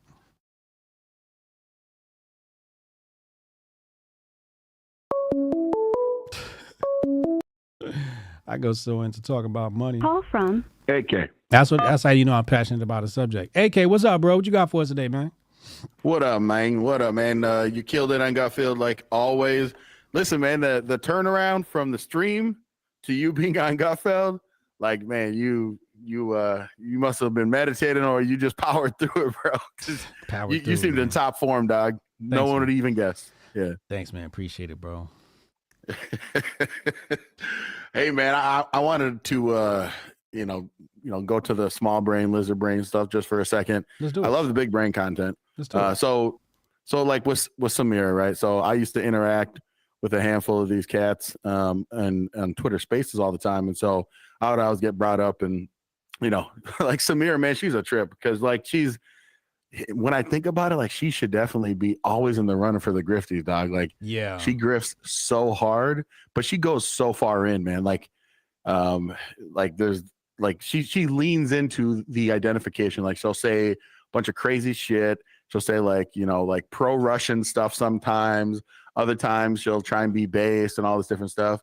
But she does have a point, and that point that's kind of lost in all of this is that we used to have like a beauty standard, if you want to say, like, because she was like a Miss America or Miss USA or something like that. Like she was in that circuit, right? She used to do pageant work, and so like I agree that because of like this feminism, it's like change what the standard of beauty is, but beauty is all within the eye of the beholder. So like it's kind of contradictory in a sense, but I do think that like femininity is something that is being kind of pushed down by the feminist wave. Like femininity doesn't exist. Like that's a concept that shouldn't be there, and that's stupid, right? Like femininity 100% is a thing that exists, and that's glorifying like the traits of a female. And listen, man, like women can hunt, but that's not a feminine aspect of it. Like you can go and do that thing, but like raise the children, right? Like cook, take care, and help support the family in that way. And yeah, if you have to go and do some hunting because I don't know, you break your leg and your man can't go out there, you want to make sure that there's some skills so not everyone dies. But that's why you have kids, right? You teach your kids how to hunt and do all that stuff. So I think that gets lost in all this. But she's grifting, so like the way that it comes off is she's like, ban this and don't do this, and she grifted too close, man. She ended up locking her account, bro. So did she? Yeah, she locked it. So she follows me, so I can see her stuff, but she locked her account, bro. She was like, because the other thing too is like people are saying that she's not an American, like she's an American citizen. Okay. But she will say like American, men do this, and then she'll like basically bash on it because she's trying to like come out strong on the like America is turning into like basically this pansy LGBT rainbow stuff because she goes hard against that stuff, right? Mm-hmm. But yeah, man, it's just it's funny to see that. But she had a point, but that grift, man, whew, she went too hard, and everyone came out saying like basically tribalist that this is not a real American woman, and she's attacking what is standard to the red whites as American woman, which is not true, man. Listen, I grew up in the sticks, and I know chicks that hunt and do all that stuff, but like that's only for like dudes like that love to do that all the time. Like my cousin through marriage, him and his wife, they love to go fishing and hunting. I don't do that, and my wife doesn't do it, and that's not a thing for me. Like if my girl's like, oh, I'm gonna go with the girls, we're gonna go hunt some deer, I'd be like, that ain't the one, bro. Yeah, not for me, man. Yeah, yeah, it's a country man. thing. If you on that farm shit and all of that, then you probably it's a different culture. Like I said, if you come from the sticks, then that's what you're gonna be into. That's then it makes sense. Yeah, I mean, it's black like me, it just doesn't work. Yeah, it's a win if that's like, listen, if you're a country redneck and this girl's like a 10, like she can have a pick of anyone, like because most of the country redneck females, they push them like 250, and they have the look, but they don't necessarily have like the style, right? Like like they look like they're country and redneck, but they're not out there being super fit or anything like that, because that's again like the average redneck out there, man, you know, they go and do some hunting, and it's not like you're out there. You drive, so you sit there in your deer stand or whatever. You don't have to be super fit to be a redneck. Most rednecks aren't actually fit. So yeah, true. Yeah, man. I just thought it was just so fascinating to see how her grift just completely tore her apart. And now she's been pretty quiet, man. Because like for a while, bro, like she was actually, if I remember her telling her story, she used to be a reporter with RT. And so like there was all this like, oh, she's a Russian asset. Samira. Oh, okay. Yeah. So Samira, along with, you know, the grifter in chief that always is talking about American issues but lives in Malaysia, they were both working for RT at the same time. And so, you know, there's all these other angles to it too, man. But yeah, it's funny, dude. I just think that the message got lost because the grift was too strong. And that's what happens sometimes when you grift, man. Your actual good message ends up getting convoluted, and you just grift too hard and it steers you into the ditch, man. Yeah, I think if you're gonna troll and say, you know, an engagement farm, can't lock your account. You gotta ride that wave out, man. Yeah, because I saw that. So her original tweet, I think it had like 64 million or something like that impressions. Damn. I'm like, that's probably the most she's ever probably had. But then all of the backlash, like she was getting just ratioed hardcore. So yeah, man, it's funny how that goes. I also wanted to say too, I didn't shout this out, but Trish, Todd, and Catherine, they were giving me a ride. So shout out to them because like they let me ride in their vehicle and I didn't have to pay for a lift, man. Oh, that's what's up. Family. Yeah, Hotep fam. During the grifties. But hey, man, that's what I got. You know, keep up the awesome work. Like I said, man, the Gutfeld transformation, like you got to write about that, man. Like, is that a mentality thing for you? Like, how did you get in the zone to the point that like you didn't even seem like anything was wrong with you?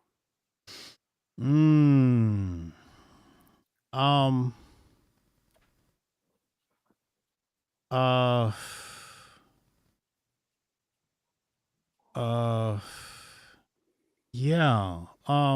Somebody else asked me about something similar at Hotep Con, and it's just like, you know, how do you all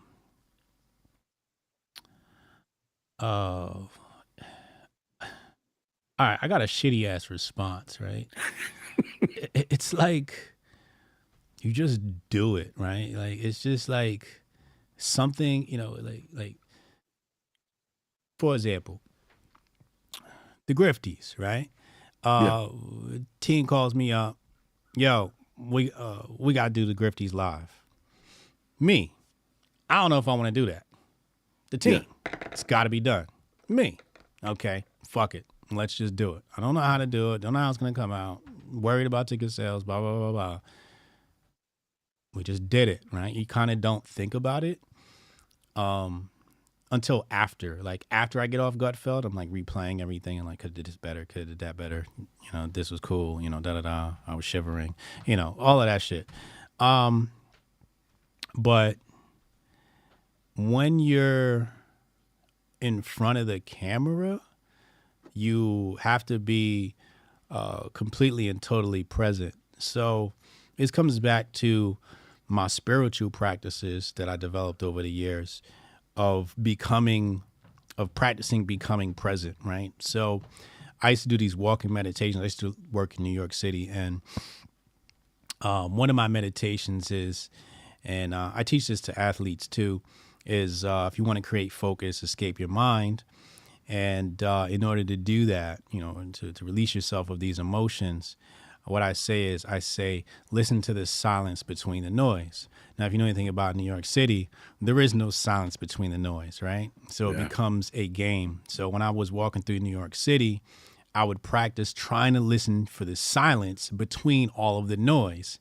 And it sort of shifts what the city sounds like in your head. You know, it becomes one sound instead of many sounds. If that makes sense. That doesn't even make sense. No, that makes sense, man. I mean, it's kind of like if you just kind of the brain, man, the brain is so powerful, man. If you can find a way to tap in and take that control, you know, you can, like I said, man, like the turnaround and seeing, like, I would have never, ever, like, if I didn't know anything else. Yeah. It's like, again, it's just like practicing being present. So when I'm on the stage, I'm not sick. I'm not cold. I'm not nervous. The crowd isn't there. I'm sitting in this chair having a conversation with 4 other people. That is, and I'm intently listening to the conversation, right? So you don't have time for emotions while you're intently listening, right? So if I really want to have a good showing at Gutfeld, or if I want to have a bad one, I won't listen. I'll listen to the doubt and fear thoughts in my head, and that would remove me from that present moment. But if I want to remove the doubt and fear in my brain, I push myself deeply into the present by listening to people's points and really engrossing myself in the conversation. And then once it's my turn to speak, it's just voice projection, it's body language, it's voice volume. So I try to raise my volume a little bit at some point. That usually helps getting rid of nervous energy. So it's really about just trying to be completely and totally present. Same thing with being on stage at the Grifties. It's about being completely and totally present. Like I said, it's a shitty ass fucking response, but that's really what it comes down to.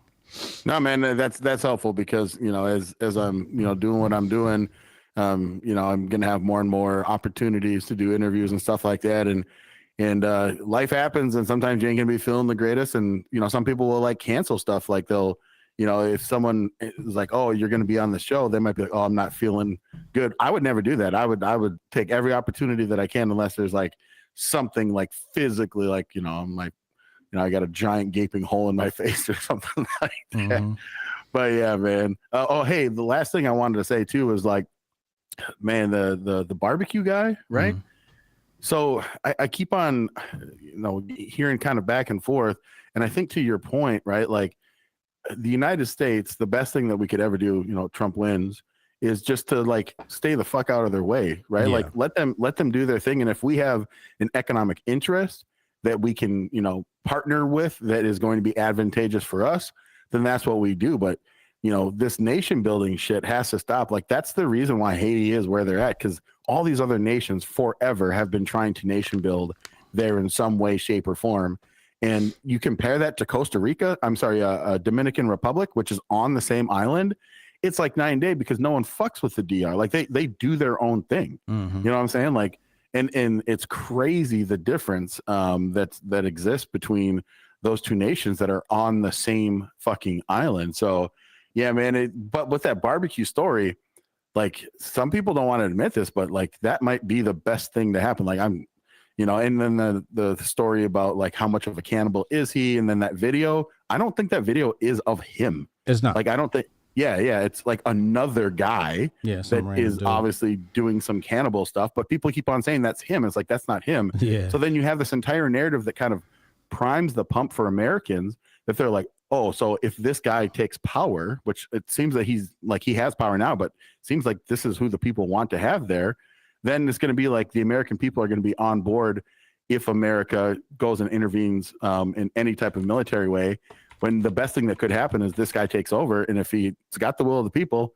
then let it be what it's going to be. But if everyone's like, oh, he's a cannibal, so we can't allow that to happen in our good moral consciousness, it's kind of like you said yesterday, man. It's like the whole like Gaddafi thing or whatever. Like you come in and you paint this person as like an absolute evil, and then you're able to go in and take advantage and control stuff. But hopefully Trump doesn't fall for it, man. Hopefully, you know, there's enough people around him that just like, you know, let them do what they're going to do and find partnership where it makes sense for us. And if not, leave them the fuck alone. Yeah, I agree with that. One more thing I want to add to the, you know, your question about, you know, performance on stage and whatnot. Body language and wardrobe. So when you dress a certain way, your confidence levels go up. So in order to take that stage and really do well, you need to boost your confidence levels. So outside of self-speak, because there's a lot of self-speak that happens in my head, boosting my ego, like ego boosting myself. Outside of that stuff, it's like I got the clean butters on. So I'm like, oh, I'm about to rock butters on Fox, right? Like these little things also help increase your testosterone and dopamine before you get on stage. I got on a camo top and I'm like, oh, this is just real rugged. I'm about to bring this rugged. So the vibe I brought last night matched my outfit. You feel what I'm saying? Yeah. So a lot of that comes to that. Also, I slightly adjust the way I walk. I poke my chest out more than usual. But I adjust my walk to be more slow, masculine, and deliberate. And a lot of this helps hijack the subconscious mind to create confidence. Also, you guys don't see it, but in front of the live studio audience, basically what happens is they announces to the audience and they say like, hey, Hotep Jesus, and everybody claps. So usually when they come out, I do the Dion dance, right? Yeah. You know the Dion dance, his celebration? Yeah, man. So when I come out, usually people come out and they just wave to the crowd and sit down, or they just go sit down. But I usually come out and I do the Dion dance and I help like hype the crowd up a little bit more, right? Give it more flavor. But for me, it also helps loosen me up. Word. You know what I'm saying? Word. So yeah. all these little hacks are just stuff I learned because I was a touring artist and you had to figure out ways to get rid of the jitters. So it's just like years of experience it just comes down to. But I had to think about that. Like when you asked the question, I'm like, what is it that I do? I had to think about my process.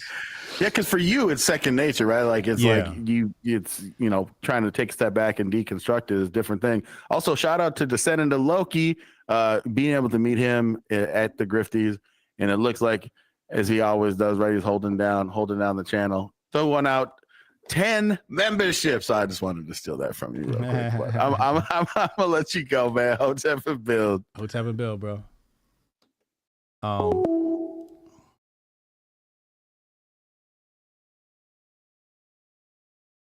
was looking for an update on the Haiti situation. I'm gonna check on that later. I got an update for y'all really fast. Hold on.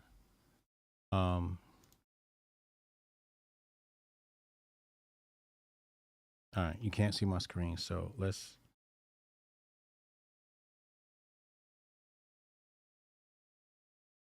I forgot to cover the TikTok shit. You can tell how much I cared about this topic, right? Actually, I gave y'all my take on it, so there's no. We don't even got to go back into the details. Fuck that. Let's go here. Pull this up. It's grifting season. New Hotep Jesus just dropped. Hold on, I want to get this on the screen right. Here we go. New Hotep Jesus just dropped on Outkick. Let's take a listen.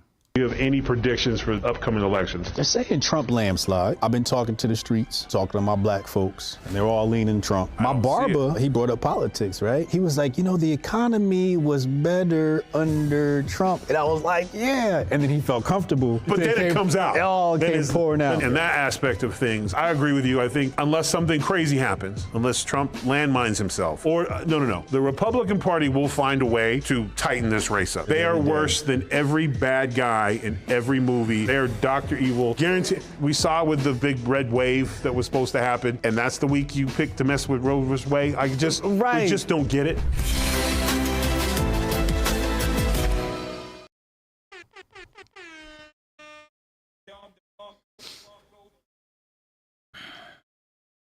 It's fire, right? Tap dance, do the jig. I heard the same stuff on Tony Robbins. It works. Oh, okay. Dope. Nah, I had the worker butters on. I had the official butters on. I can't wear the single sole butters. So shout out to Descendant of Loki, 10 grifted memberships. Appreciate you, Loki. You are the man. Appreciate you, man. So that interview is coming out. Is it on your screen? There it is. Hotep Jesus joins Planet Tyrus for the latest episode of Maintaining Tyrus Sunday at 9 a.m.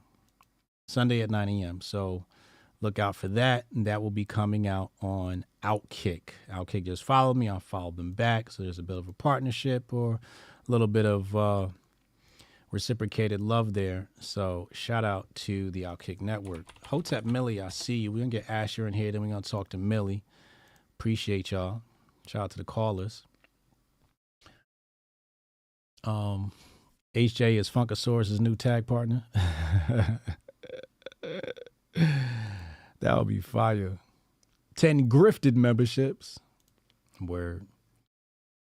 Hotep State of Being. Yeah. Hubby got to catch Hotep last night. He said he looked like a man of water. Salute, man. Appreciate you. Appreciate you, man. Shout out to Hubby. Shout out to my rumblers. Waiting for Asher to call in, and then we'll have Millie call in after. Really excited to see what this Outkick interview looks like. I don't know how much they're gonna edit out and all of that, but should be an interesting conversation. I can't wait to see everyone's thoughts on that conversation I had with Tyrus. I would do a watch party, but I think that's defeats the purpose of sending people over to Outkick. So, yeah. Call from Asher. Asher, what up, bro? Yo, what's up, Hotep? What's Shout up, out to everybody out there. Thank you. So, yeah, today, just listening in, try to catch you live whenever I get a moment off work. Thank you. But when you were talking about interest rates, yeah, that part was really interesting to me, considering, the past couple of years, I've been actually paying attention to that, as I've gotten older, start getting into the finances more. But the aspect of inflation, I think, was interesting with what happened during COVID and what has led to inflation now. And I wanted to get your thoughts on, like, high interest rates versus low interest rates, thinking about the ability for us to even save with lower interest rates, depending on all the people I listen to have different opinions on that. But inflation to me seems to be because of how the supply chains got broken. That led to higher prices. Mostly, I mean, sure, they did print a lot of money, but to me, it's like that money kind of not necessarily, I think it was needed. People scooped it up, but prices are high to me because they destroyed the world supply chain for a year or two, Yes. So it's like they probably shouldn't have raised interest rates that fast. But then also, too, on the flip side, I'm starting to see, like, saving accounts rates go up. So I remember before, early 2000s, my dad would be like, yo, I got this internet bank, immigrant bank. I'm getting 4%, And then years went by where I couldn't get anything like that as I got older, started working, graduated college. But now I'm like, ooh, stuff is creeping up to 4%, 5%, where, I could actually save money. So what do you think that balance is between, like, high interest rates, lower interest rates, the ability to save? Okay, so I have not looked into, or I actually need to refresh my memory on savings accounts and how this stuff works with savings accounts. Yeah. Just shooting in the dark here. Banks don't have to have a reserve, right?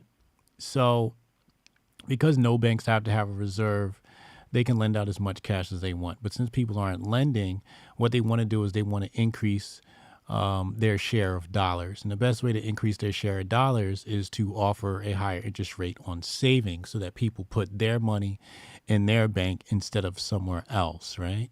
So if there's a market where people are saving, somebody's going to serve that. So this is capitalism at work, is my guess here. Basically saying, look, people are hoarding dollars. They're looking for a place to save because that's what people are doing. And this is an opportunity for us to, as one bank is fighting against another, hey, put your money here because, your bank's not offering you the same interest rate. Chat can comment and tell me if I'm right or wrong on this, but that's my guess. But I forget how, I just forget generally how savings accounts works from, Yeah. Because the thing is, I guess so. So what happens is if you have more cash on hand, you can lend out more cash, right? So, you know, by increasing your cash reserves, by you know, taking in more customer deposits, means you can lend out more money, which means you can then offer a higher interest rate because you're able to lend out more money than your competitors. So that's how I'm sort of working through this based upon basic money mechanics. Yeah. I would encourage people. But real fast before you finish that point, I left out that key element of logistics, right? And that's what I was saying before with the economy needs to catch up to the money supply. Yeah. And a lot of that has to do with the logistics. Like you said, it's like it's the supply chain has been broken. I do, and I agree, because at first when, you know, things were shut down, we were looking at, oh man, they printed more money than, you know, from 1920 till now. You know, it was like they've flooded the system with money. But it was actually listening to Cyprian was talking, making a point. I heard, and he was like, you know, when you shut down the supply chain for 2 years, kind of what do you expect to happen? And that's probably the biggest indicator of where prices are right now. So it was that rush for people to go out on vacation, to buy goods, and also too with the food. I don't know, I'm sure people saw all the videos of farmers, mountains of potatoes, just destroying them, dumping out milk. The meat packing, you know, industry was interesting, like all the people who were catching COVID, and this is like early 2020s and going into 2021. But all those stories, I do think, and even I lost sight of, like, yeah, that's probably some of the biggest factors for the inflation now when they say like supply side versus demand side. And I do agree with you with the Fed. It's like they don't really care about. They're using interesting explanations for why they're raising the interest rates and why they've done it so fast. But when it comes to kind of like all that, of how it affects saving rates and how the Fed has to oversee banks, not really even doing their due diligence, with like Silicon Valley Bank, the president there was on the board. So they're not even really managing banks well, making sure they have the cash reserves on hand, or maybe even forcing them to do things that are detrimental to them, where it's like, oh, here, buy these bonds at this rate. Oh, just kidding. We're gonna raise the interest rates on you. So right. So that was interesting, because what they told the banks after the 2008 housing crisis was carry long-term bonds because they're safer, right? And then the Fed changed the interest rate, so banks adjusted and said, all right, let's dump these bonds. Let's move into something safer than those bonds, or, basically asset reallocation, right? So while banks were doing that, people got spooked. People started pulling money and had a run on banks. But what it basically came back to was that the regulators said, hold long-term bonds. They held long-term bonds. They raised interest rates. Those long-term bonds lost value immediately, lost a tremendous value immediately, because they couldn't liquidate them. You got to wait the 10 years to really liquidate them at their cost, right? But so then they were saying you should have held short-term bonds. It's like, but you told us to hold long-term bonds. So they faulted SVB for following the rules. Like, you did wrong. You followed the rules and you shouldn't have, right? And that's basically what happened. Yeah. And last point here, a couple points. The whole money talk's interesting as I learn more and follow people. This guy, I forget his name, he has a YouTube channel and some content out there. It's called Eurodollar University. But the interesting part, when people talk about, say, the Fed, right, they're raising interest rates, making, I guess, the cost of borrowing more expensive, and thinking about they're in competition with the Euro market, which is the majority of dollars outside of the U.S., which is controlled by like the Euro banking system. So that whole aspect, and obviously this ties into, probably what's going on in Russia, Ukraine too, and just a global European versus American conflict too, which is like they have a lot of more control over dollars outside of the U.S. than the American banking system probably does. The JP Morgans and Goldman Sachs, and probably some of those people. So it's interesting to think, when I learned about that aspect too, how by Europe and them have lower interest rates, they're basically kind of forcing their hand over there. And the way the Federal Reserve can control the flow of money is through, obviously, is like the interest rates, printing of money, but the actual fact that I guess some of the heart of World War III per se that's right now is the control over the dollar and who actually has the control of, you know, the banking system in the West and dollars outside of the U.S. versus inside the U.S. And I'm sure Jamie Dimon and J.P. Morgan and them are just trying to consolidate more power over here too from the regional banks. So. Yeah. So when you talk about the euro dollar, if people don't understand, the euro dollar is basically the dollar out. Our money outside of America that's in Europe that we have no control over, right? That's what you're talking about? Yeah. That's, and, you know, and also too, it ties back into, you know, cryptocurrency, Bitcoin, stable coins. It's like, it's all a play of who gets to control that dollar, and those transactions and like those rails. So, because, you know, with Tether, some of these other stable coins, it's giving access to people in the South, people in the East, to do things with the dollar. So, you know, the whole financial thing is very interesting and how interest rates are playing into that whole aspect as well. Yeah. Hell yeah. Nah, good stuff, man. Appreciate you. Great All right, call, appreciate it, man. Hotep and Bill. Y'all take care. Hotep and Bill. Let's get Millie in here. I'm still recovering, but much better than usual or yesterday. Yeah, since we decided the dollar should be a global reserve currency, they did it to themselves. Yeah. You know, I just thought about, I'm at a standstill on my studies, right? Like, I was thinking about this the other day because I went to go start my my daily reading and, you know, read something. And usually when I do my daily reading, it's a different book. You know, I'm the type of person that gets bored easily, so I'll read like 5 different books at the same time, right? And I was like, I don't want to read any of these books. I'm not interested anymore. And I was like, what book do I want to read? And I realized I had no interest in any new books. And I'm like, damn, this is a fucking conundrum. And I just think when I was listening to him just now, I'm like, I think I'm going to go back and read one of the books I've already read again. Just to sharpen my sword a little bit more. You know what I mean? So that's what I'm going to do. I'm going to go back and read the same book I just read again. Yeah. And that's probably what's best for me. I think that's going to make my sword sharper. Pause, just in case. Millie, call in. Then we don't get Tari in here. Shout out to Tari, our teleprompter guy. Excuse me. Check this out. For all my people that watch Power, where is it? We're getting 50 announced.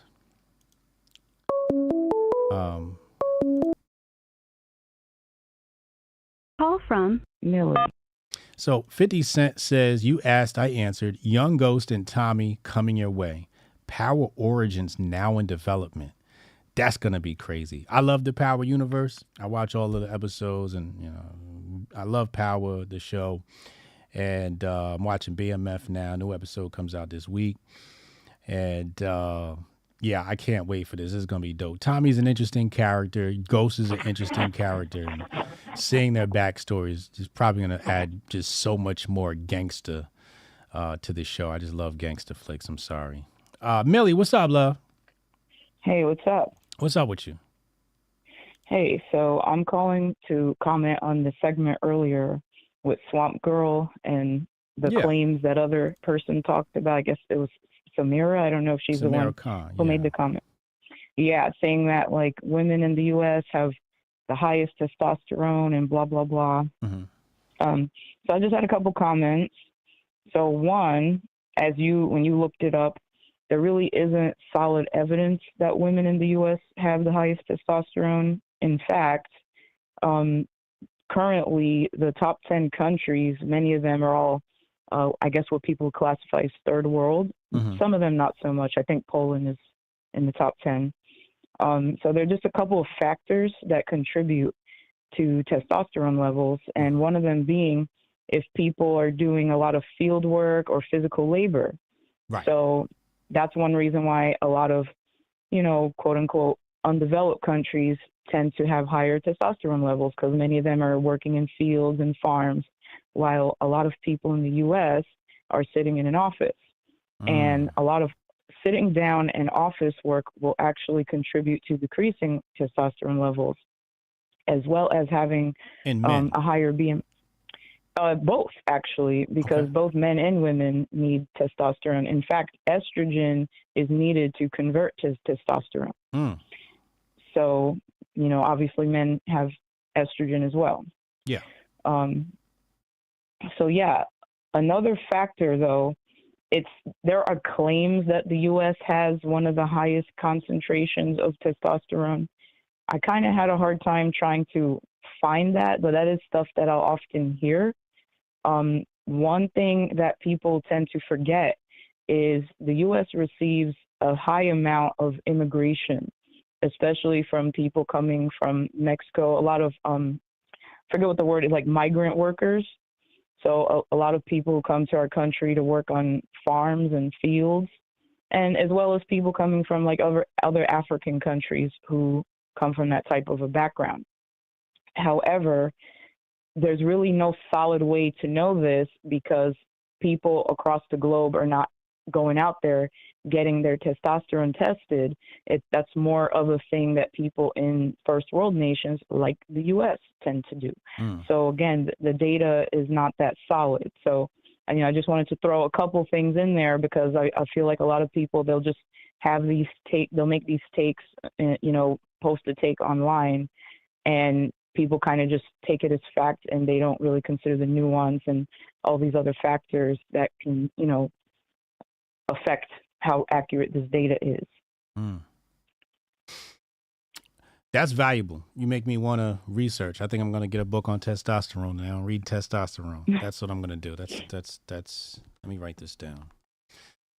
I'm going to have to find a nice, good book on testosterone. I'm going to put this in my Trello now. Where's Trello? Here we go. Here we go. Read about testosterone. I'm about to be a testosterone expert by next week. I'd also add, look into estrogen being converted into testosterone, right? Because that's another thing that when you read these articles, they're like, oh, it's still kind of a mystery. I'm still trying to learn more about that too.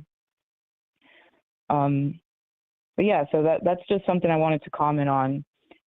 Also, I'm doing house chores when I'm listening to this, so I think when you were reading Samira Khan, she or someone else might have mentioned like Eastern European women being like the most feminine and attractive. Again, attractive. Okay, well, I guess it depends on the country, because what a lot of Americans think of as Eastern Europe is in fact Central Europe, because I sometimes work in Central Europe. So I'm talking like Czech Republic, Poland, Slovakia, countries like that. When you go over there, they call themselves Central Europe. In fact, if you look, they are also located in Central Europe, and the time zone is actually called Central European Time Zone.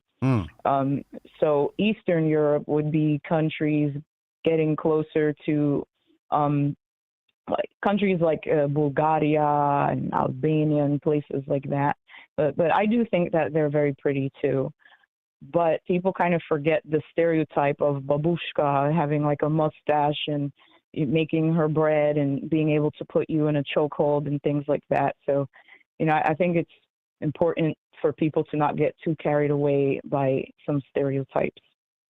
But women out there tend to do a lot of hard labor. And when, unlike Mexicans, people think that every illegal immigrant who come here is a Mexican. A lot of Eastern Europeans come here too illegally. And many Eastern European women are the ones working in like doing house cleaning and things like that, which is also a lot of physical labor. And lo and behold, when you look at the countries that have some of the highest testosterone levels, some of them happen to be countries such as Kyrgyzstan and Poland and whatnot. So again, I think that some of those takes, I'm not targeting you, just in general what that woman said, like some of them are just not based on anything that she did any reading about. Fire. I love that. Uh-huh. Yeah. Yeah, I mean, she's just trolling, so she's not going to have that level of detail, that scholarship, that Hotep scholarship that you just laid out. So, we wouldn't expect that from her. She's just trolling and, Oh, engagement 100%. farming. Like, But what you just said is fucking phenomenal work. 100%. It's definitely engagement farming. It's just trying to get people riled up so that everybody's arguing in the comment section, and then she or whoever is the trending topic and whatnot. So, but I still like to share my takes. Yeah. To try to squash some of the misinformation. I hate that word because some of the biggest spreaders of misinformation are the ones throwing that word around, but it is what it is, Yeah. What's funny is now that you call in, I got a face to put to it. So now I see you talking now. Before it was just a different person. It was like this, white chick from, South Jersey. Now I'm like, oh, this is Millie now. This is cool. Well, I want to give a shout out. Thanks for the compliment about, mixed chicks being some of the prettiest. So highly appreciated. Shout out to all my mixed chicks. I see y'all out here, man. Hell yeah. Yeah. All right. And lastly, I really appreciated that talk you had. I think it was with AK about being present and just talking about your meditation and things like that.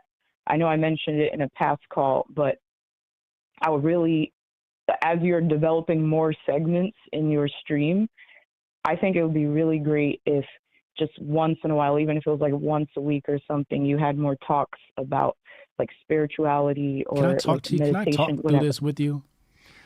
So,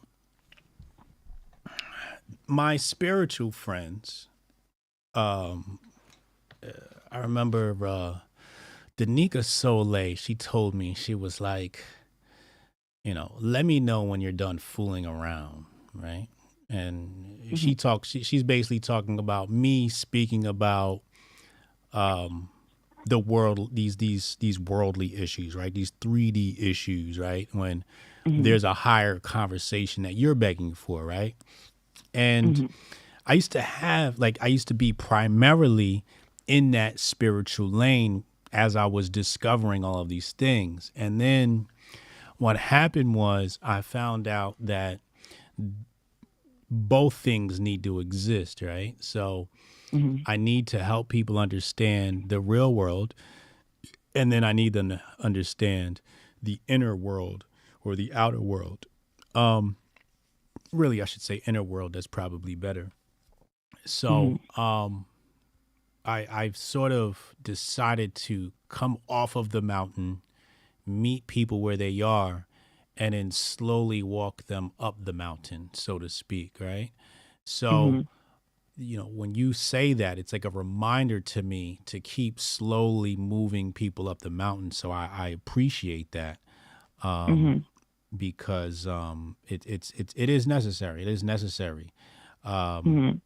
Sometimes, what it is because and what it else came back to was when I was studying all the woo-woo stuff, I realized I did not understand the 3D world as well as I would like to. I didn't understand, things like money mechanics, Federal Reserve, politics. I didn't understand any of these things. So I was like, I need to understand these things so that when I talk about these things, I can bridge the gap between those things and the inner world. And because mastery of the 3D realm is a demonstration of mastery of the fifth dimension, right? So some people, they have this pseudo mastery over the 5D realm, but they know nothing about the 3D realm. But really, when you show that, for example, like getting on Fox and Rogan and all these things, that is a demonstration of my level of mastery over the 5D, because that's how I'm operating. I'm operating from the 5D. I'm not operating from the 3D. I just execute in the 5D. So I needed to show people, look, you can make these things happen, and here's how I made that happen. It's through studying the 3D world while operating from the 5th dimension. But to summarize, man, thank you, man. I appreciate that reminder. And whenever I get the opportunity, I'm going to throw it in there. If not, text me questions. That's probably the best way to do it. If you got any questions, drop them in the chat, and I'll make sure I do a little diatribe on it. Okay, well, it's highly appreciated. So I could just listen forever, because when you talk about that stuff, the way that you articulate it, it like speaks to me on a different level. And there's probably other people out there who feel the same way. And obviously, most of us, I'd imagine most of us watching your stream, we enjoy your content. There's probably some strange hater out there who's just sitting there, like, you know, getting their rocks off watching just so they can hate on you. But most of us are just watching you because we enjoy your content. But I feel like there's a small handful who can take away something big from each thing that you talk about. And when you talk about like spirituality and meditation and philosophy and all those things, like they speak to me on a deeper level that I can't even really find the words to articulate. But it's like I understand the language, and on a surface level, people just hear words, but like on a, you know, in the soul, it's like I can understand what you're saying. So I really appreciate when you do talk about those things. Appreciate that, man. If I can, I will. Sometimes I forget, but I have. Once I reach my 3D goals, we're gonna go supercharged into 5D. I'm gonna come back like Rajneesh. I'm gonna go to like fucking Japan and hang out with the monks for like 6 months, and then come back and reboot. And then the content's gonna be on a whole different level. It's gonna be crazy. I'm gonna be like I think what I want to do is I want to be. If you took, do you know who Rajneesh is? The name sounds familiar. Can you explain? That's Osho. You know Osho? I'm sorry, I'm drawing blanks. Here, let me pull this up on the screen. Let me see here. Is it Osho? I think that's the name of. Yeah, here we go. So this guy Rajneesh, aka I think he rebranded as Osho, but his original name was Rajneesh. Yeah, here it is.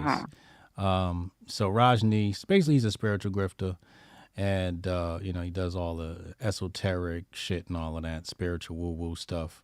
But I think what I want to do is I want to do Rajneesh mixed with Mr. Beast.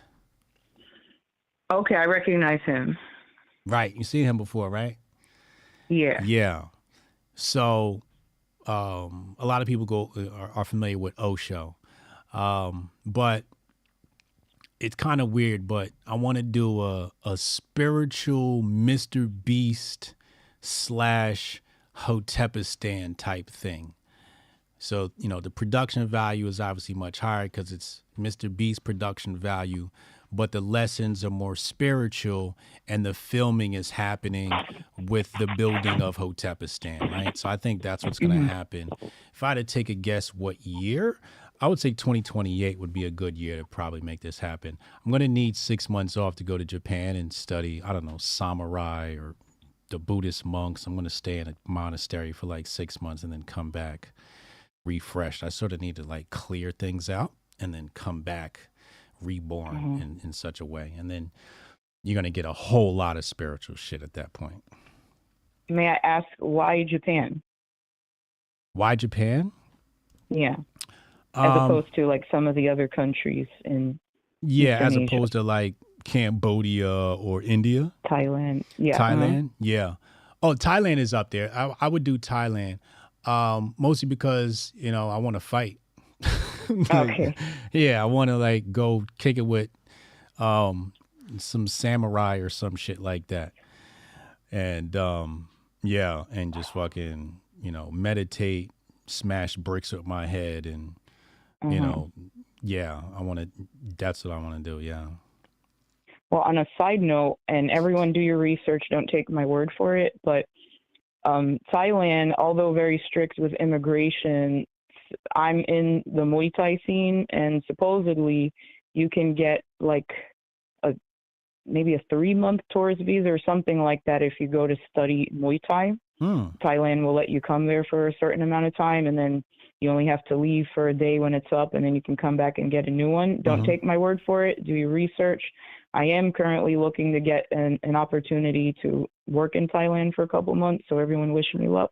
But yeah, you know, in case Japan doesn't work out, check out Thailand, because you can, you know, study with monks and you could train at a Muay Thai school.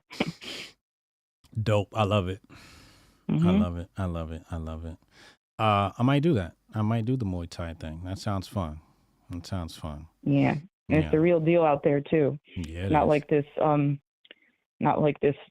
safe, watered down stuff that they do out west. Like over there it's pretty brutal and harsh. So Yeah, that's what I want to do. I want to go and get my ass kicked and then come back and be like, I'm reborn. You know what I'm saying? Yeah. I want like some Pai Mei type dude to walk out and smack me over the head with a stick and be like, do some more push-ups. Yeah. But no, I appreciate that, man. Yeah, thank you. Hell yeah. All right, let me get to Tari, love. Sure. Okay, Hotep and Bill. Hotep and Bill. Who this? Let's go here. What's today, Wednesday?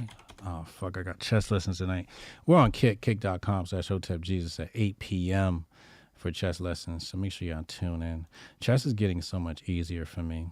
Me and Bryson played, I brought my chess set. It was funny because I looked at my chess set before I packed up to go to the Grifties, and I was like, I'm not going to bring it. I'm going to bring it. I'm not going to bring it. I'm going to bring it. I'm not going to bring it. Then I walked out the door, and Spirit was like, go get your chessboard. I was like, all right, fine, fuck it. And I went and got it, and me and Bryson played, and we had a really good time playing chess, man. That was a lot of fun. I got to see sort of how he looks at the board and stuff, so that was fun. He's got a lot of potential as a chess player, I would say. Tari, what's up, bro? What up? What's up, bro? You was just speaking my language, for real. What's that? I've been talking about doing the same shit. You gonna come to Japan with me?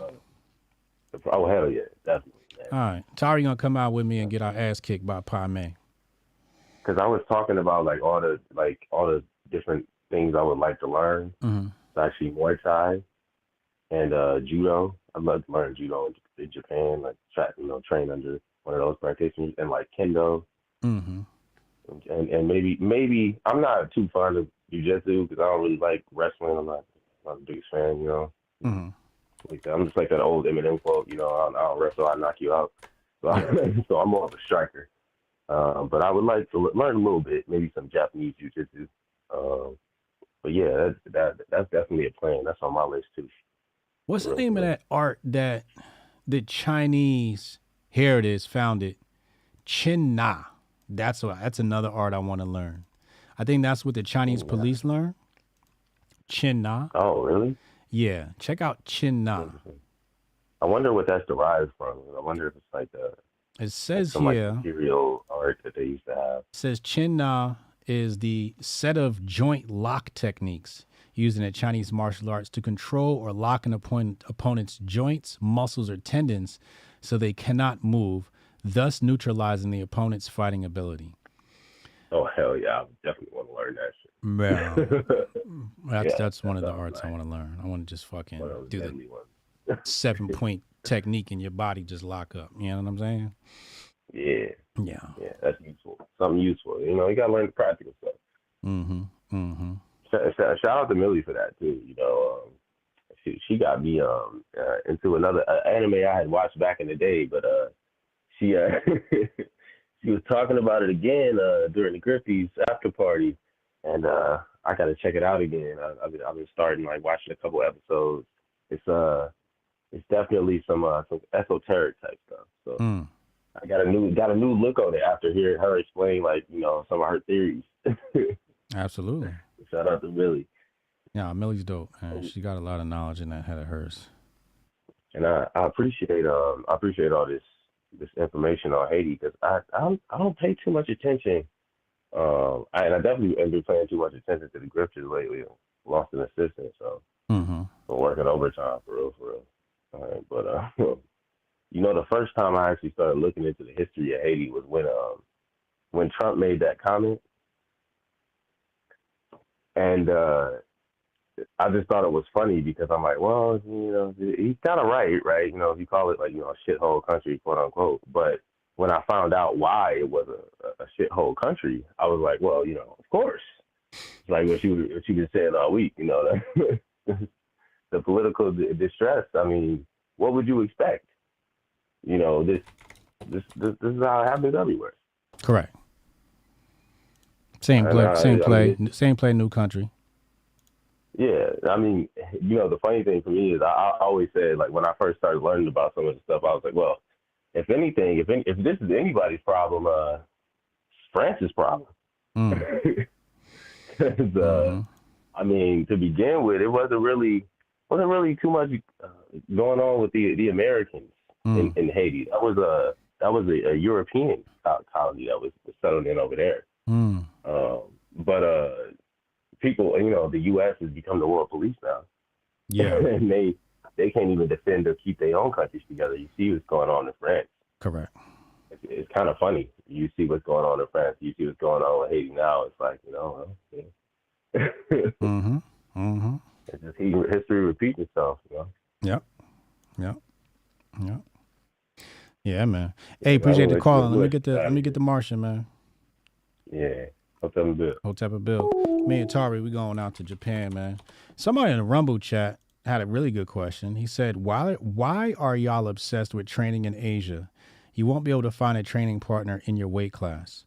Brazilian Jiu-Jitsu is far better than Japanese Jiu-Jitsu / Judo. I've done both. Okay, so why Asia? The truth of the matter is, I'm not really choosing Asia to learn how to fight. Okay, if I want to learn how to fight, I'd call Joe Rogan and be like, yo, I just fucking pay one of, like I call Jake Shields or somebody, right? Or fucking Frankie Edgar. Martian. Like Frankie Edgar, I could text Frankie Edgar, he's fucking 30 minutes away, and I can go train with Frankie Edgar and learn how to fight, right? But it's not about that. It's about, number one, leaving an environment that I'm comfortable in and moving to some place that I'm uncomfortable and learning a new place, traveling. But the thing I like about Asia that I'm in love with is the culture, right? I love the culture. I want to adopt some of that culture. And obviously, if you're in Thailand, the mountains, the air, all of that stuff.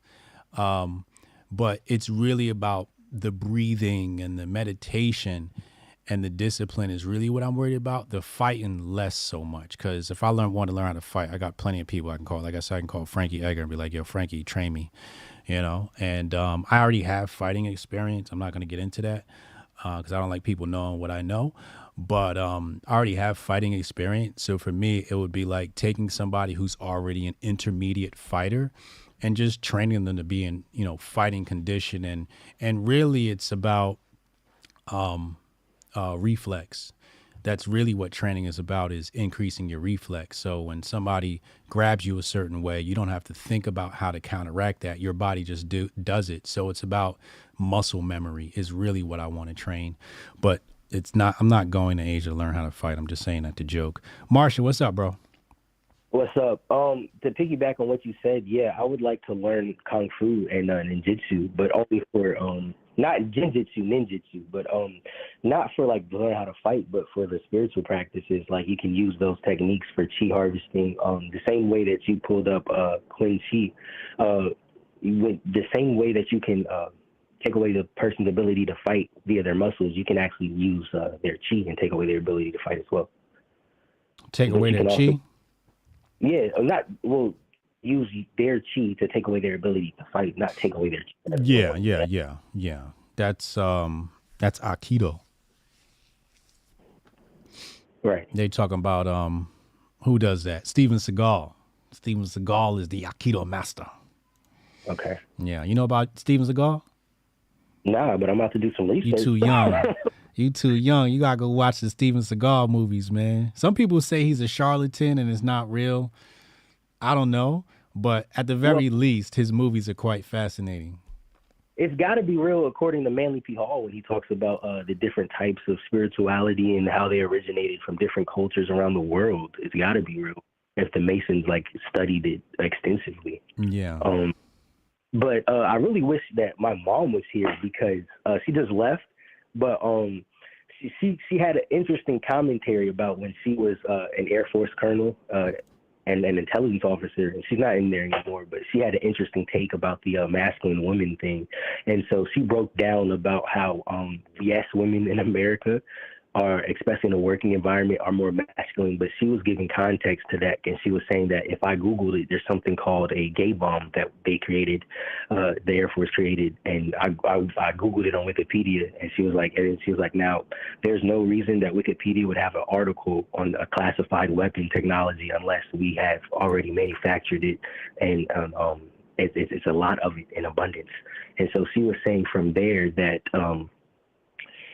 part of the reason or part of the job of the U.S. military is to make sure we reign supreme, which means that they have to lower the population around the globe. And one of the ways that they do that is they spray chemicals to offshoot the pheromone levels.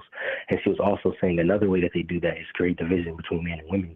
But she was saying that also on a chemical level, cells replicate their environment just like atoms do. So she was saying that if you were to take a boy, right, and you remove the father from his environment, same way that you would take a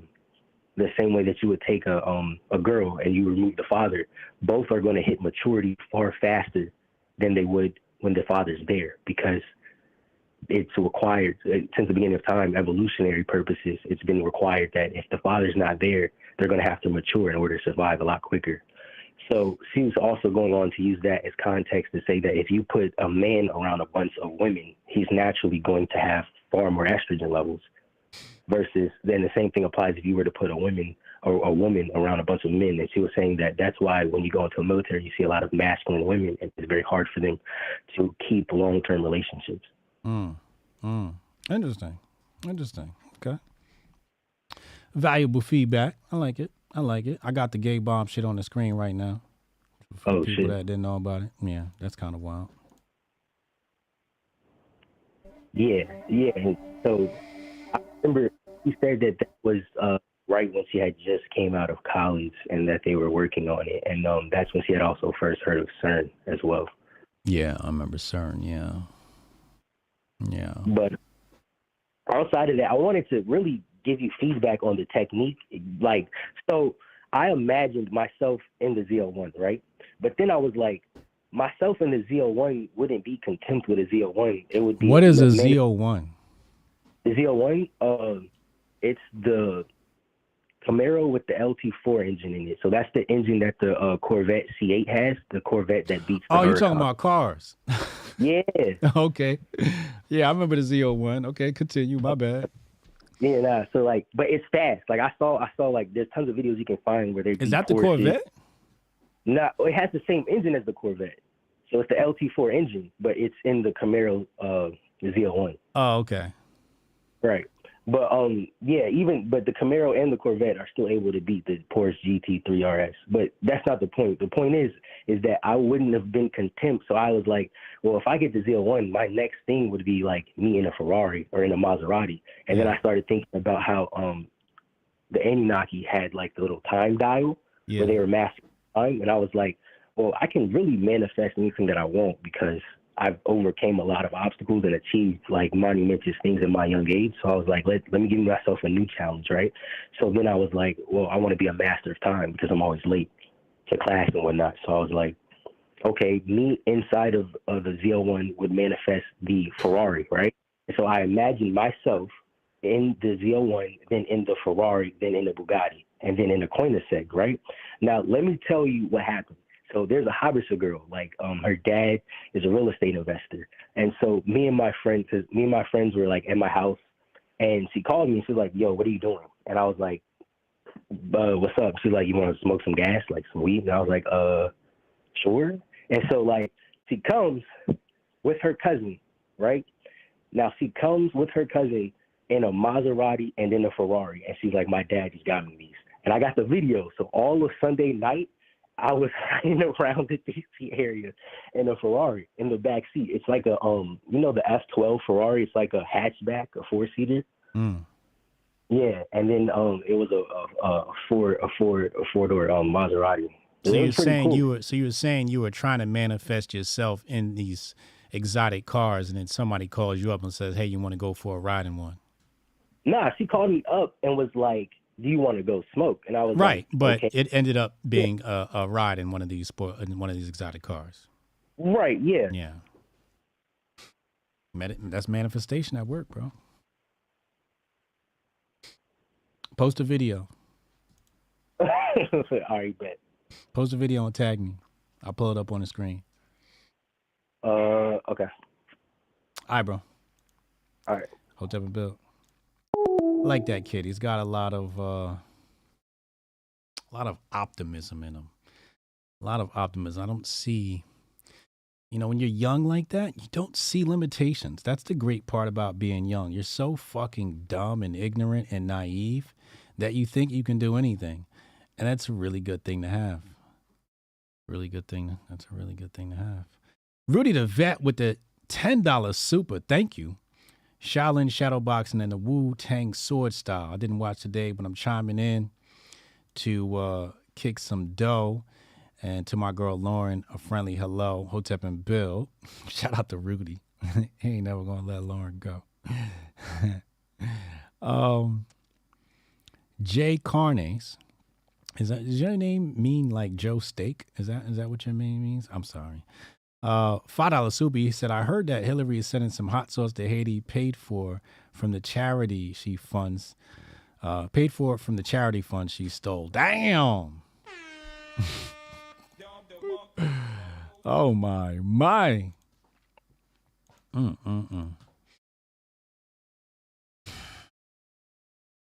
Well,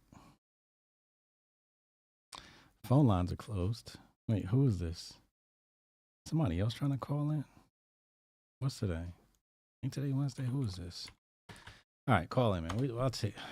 I was just about to close the phone lines, man. Go ahead.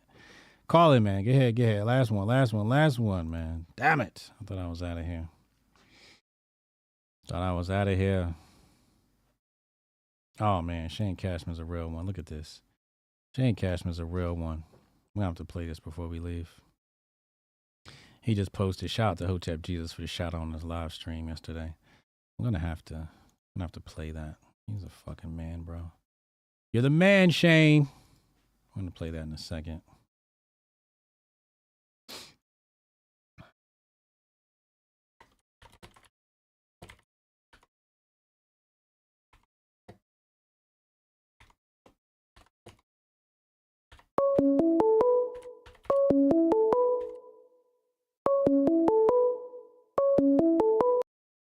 Call from Spotless. Yo, who this? Yeah, this Spotless. What's going on? Oh, HC? Spotless. Oh, all right. Word, what's up, bro? What's going on? I almost missed the whole thing. It's all good. Yeah, I was in a meeting, but I wanted to say, I like that kid. That kid is far out. I could dig it. Yeah. I could dig it. He remind me of me when I was in my 20s. Word. And like, you got to keep going. You can't let that type of energy dissipate. Like, you got to keep it captured and really grab it.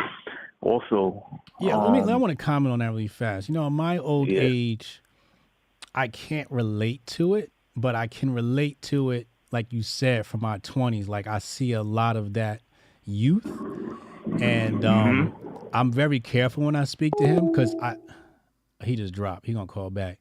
I'm very careful about how I speak to people because I don't like disrupting their timeline, so to speak. So I want him to continue to have that optimism, even though sometimes I can't directly relate because as you get older, you allow the world to put limitations on you and your powers and what you can and cannot do. So you start having these limitations, and sometimes you need to talk to the youth because the youth, does all these things or think they can do all these things. And, he borrows from my wisdom and I'm borrowing from his youth. So, He said a full-time job will destroy all that energy. Yeah, well, you know, that's the thing. I don't want to mention that to him. Let the kid have his youth and enjoy it, and whatever his development is, it comes to be. Who knows? He might be the golden child, right? Like this motherfucker might turn water into Chris. Who knows? Yeah, I don't want to shatter his dreams. I don't want to do that, but I want him to keep dreaming and keep that same energy. You know. Spotless, your phone hung up, man. What happened? Can I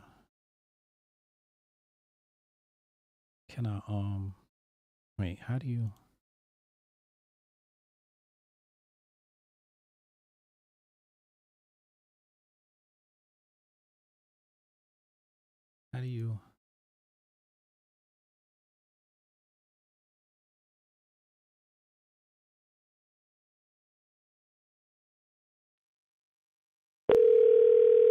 let's see. My fault. I don't know what the hell happened with my phone just now, but I was listening. Yeah, my bad. Yeah. So But I what you was saying? saying, I like that kid, man. I'm 35, and it's what's funny is I got a son that's 13, so like I kind of borrow from, like, we kind of reciprocate in that same type of way, and I mean, what helped me stay tapped into that is really exercising and staying read up. And he was funny was what I remember he called in earlier last week or earlier this week, whenever the hell that was. Mm-hmm. And he said something about, well, you mentioned to him about visualizing something. Yeah. And I've been doing that shit all week, which is funny.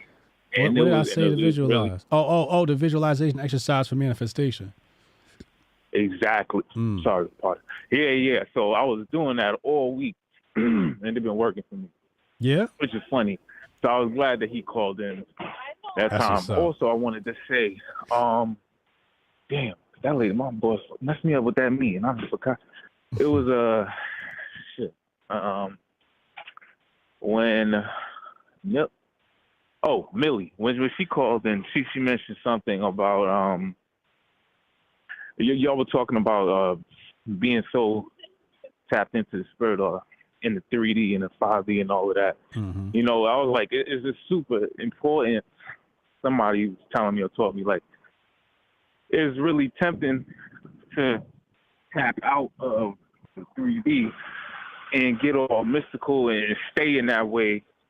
And, like, that's how you become, like, some poor motherfucker that's just staring up in the sky because you can't deal with the difficulty of the 3D that was going on here, so they just worried about what's all this ethereal shit and all of that. But that's what I noticed. When you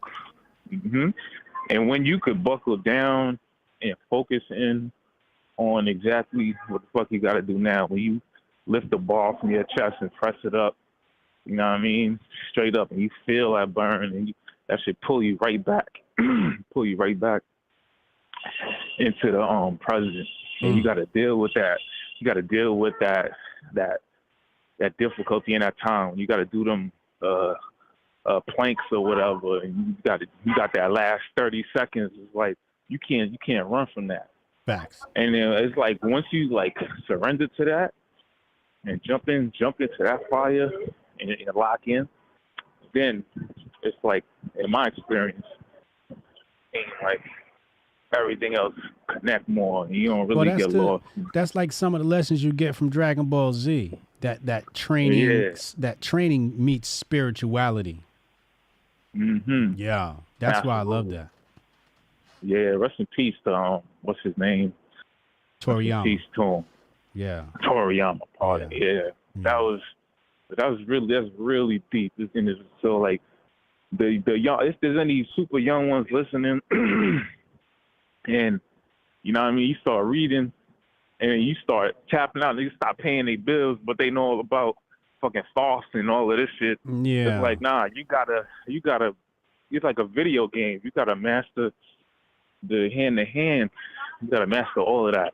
Facts. All of it is important. Yeah. You know what I mean? You can't skip no levels in the game. Facts. But yeah. You talking about spiritual? One more thing? Did you check out the the article I sent you, the translated one. I think it was a French translation about the Haiti thing. No, I ain't check it out yet. No. Yeah, whenever you get to. But yeah, that was interesting. I had ChatGPT do that. Translate that. I want to watch the documentary. That's what I really want to do. I might sit down and watch the documentary. What's the name of it? Shit. Damn. Whatever. Whenever you remember, I guess throw it in the chat. Hold on, I found it. Telegram. Hold on, I found it for you right now.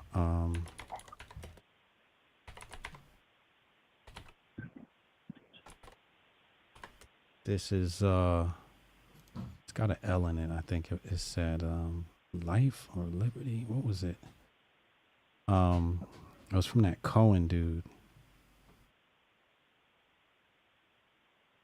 Yeah, Dan Cohen's documentary. Hold on, I'm about to find it right now.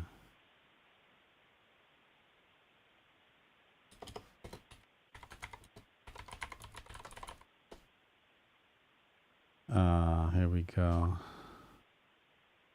Looks like he's got a bunch. He got a bunch of documentaries of filmmaking. Got Killing Gaza, Investigating Ukraine. Another Vision. It's called Another Vision Inside Haiti's uprising. Okay. All right. Got it. Copy. Word. All right. That's Dan Cohen. I'm going to let you go. All right, bro. Appreciate you, man. Dan Cohen. Yeah. All right. Yeah. Be easy. All right, bro. All right. Latest. Shout out to Spotless. All right, let's go back to the last little bit. We're going to close up here. All right, let's see. I think there was somebody in the chat said something I wanted to respond to. Oh, yeah. Entertainment said, quick spiritual question. Is it physically possible for our pineal glands to be visible? So if you meditate hard enough, your pineal gland will pop right out your forehead and turn into an eye. Say, nah, I don't know nothing about no fucking seeing your pineal gland physically. I don't know nothing about that. That's beyond my understanding. Cat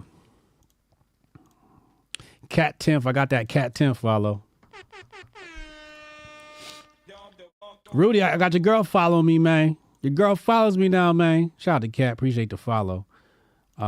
Shane Cashman posted this. He said, shout out to Hotep Jesus for the shout on his live stream yesterday. Let's go to the clip. Let's go to the next thing. So here we got a real one. You want to talk about a real one? You want to talk about just real folk?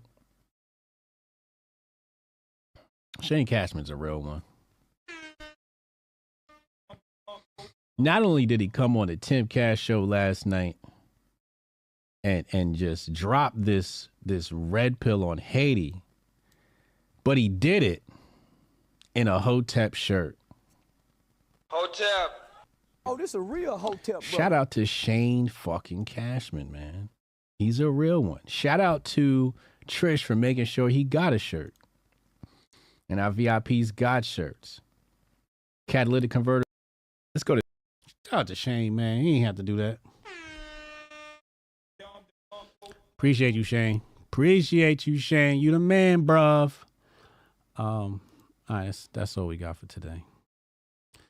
That's all we got for today.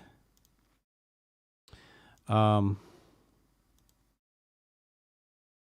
crazy levels of spiritual blood pressure. Facts. Lauren said, about time.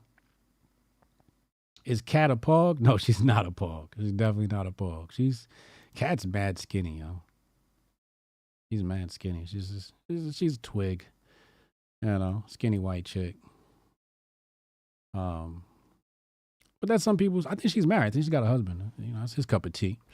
But she's cute. You know, she's a cute chick. She's just cute. You know, you kind of want to. She's one of those people you want to pick them up, put them in your pocket, take them home, and you know, say, "Oh my God, look how cute you are." You know, she looks like a teenager, and it's just like, "Oh my God, you're so adorable." You know. Yeah. So, you know, Kat's cool as fuck too. She's funny. She's cool as fuck. She's young. She I feel like, you know, her attitude on the show sometimes, like she comes off like a college chick. That's how she comes off. You know, comes off like a really confident college chick from back in my day. You know, before people were acting all weird and shit. But anyway, I'm out of here, man. Be well, stay married. Tell somebody in your family that you love them, and as always, Hotep and Bill. Envision a sanctuary where community and sustainability are the cornerstones of living. In this haven, every family is able to grow their own food, children flourish through homeschooling tailored to unlock their full potential, and education extends beyond textbooks, instilling self-worth and a deep understanding of the world around them. Here, goodwill isn't just an ideal, it's the essence of daily life, where respect for law and order harmonizes with the community's resourcefulness. This place isn't just a dream, it's a call to action for everyone who believes in a better, more connected way of living. Join us in building a future where each individual's contributions create a tapestry of enduring harmony and prosperity. Join us in Hotepistan,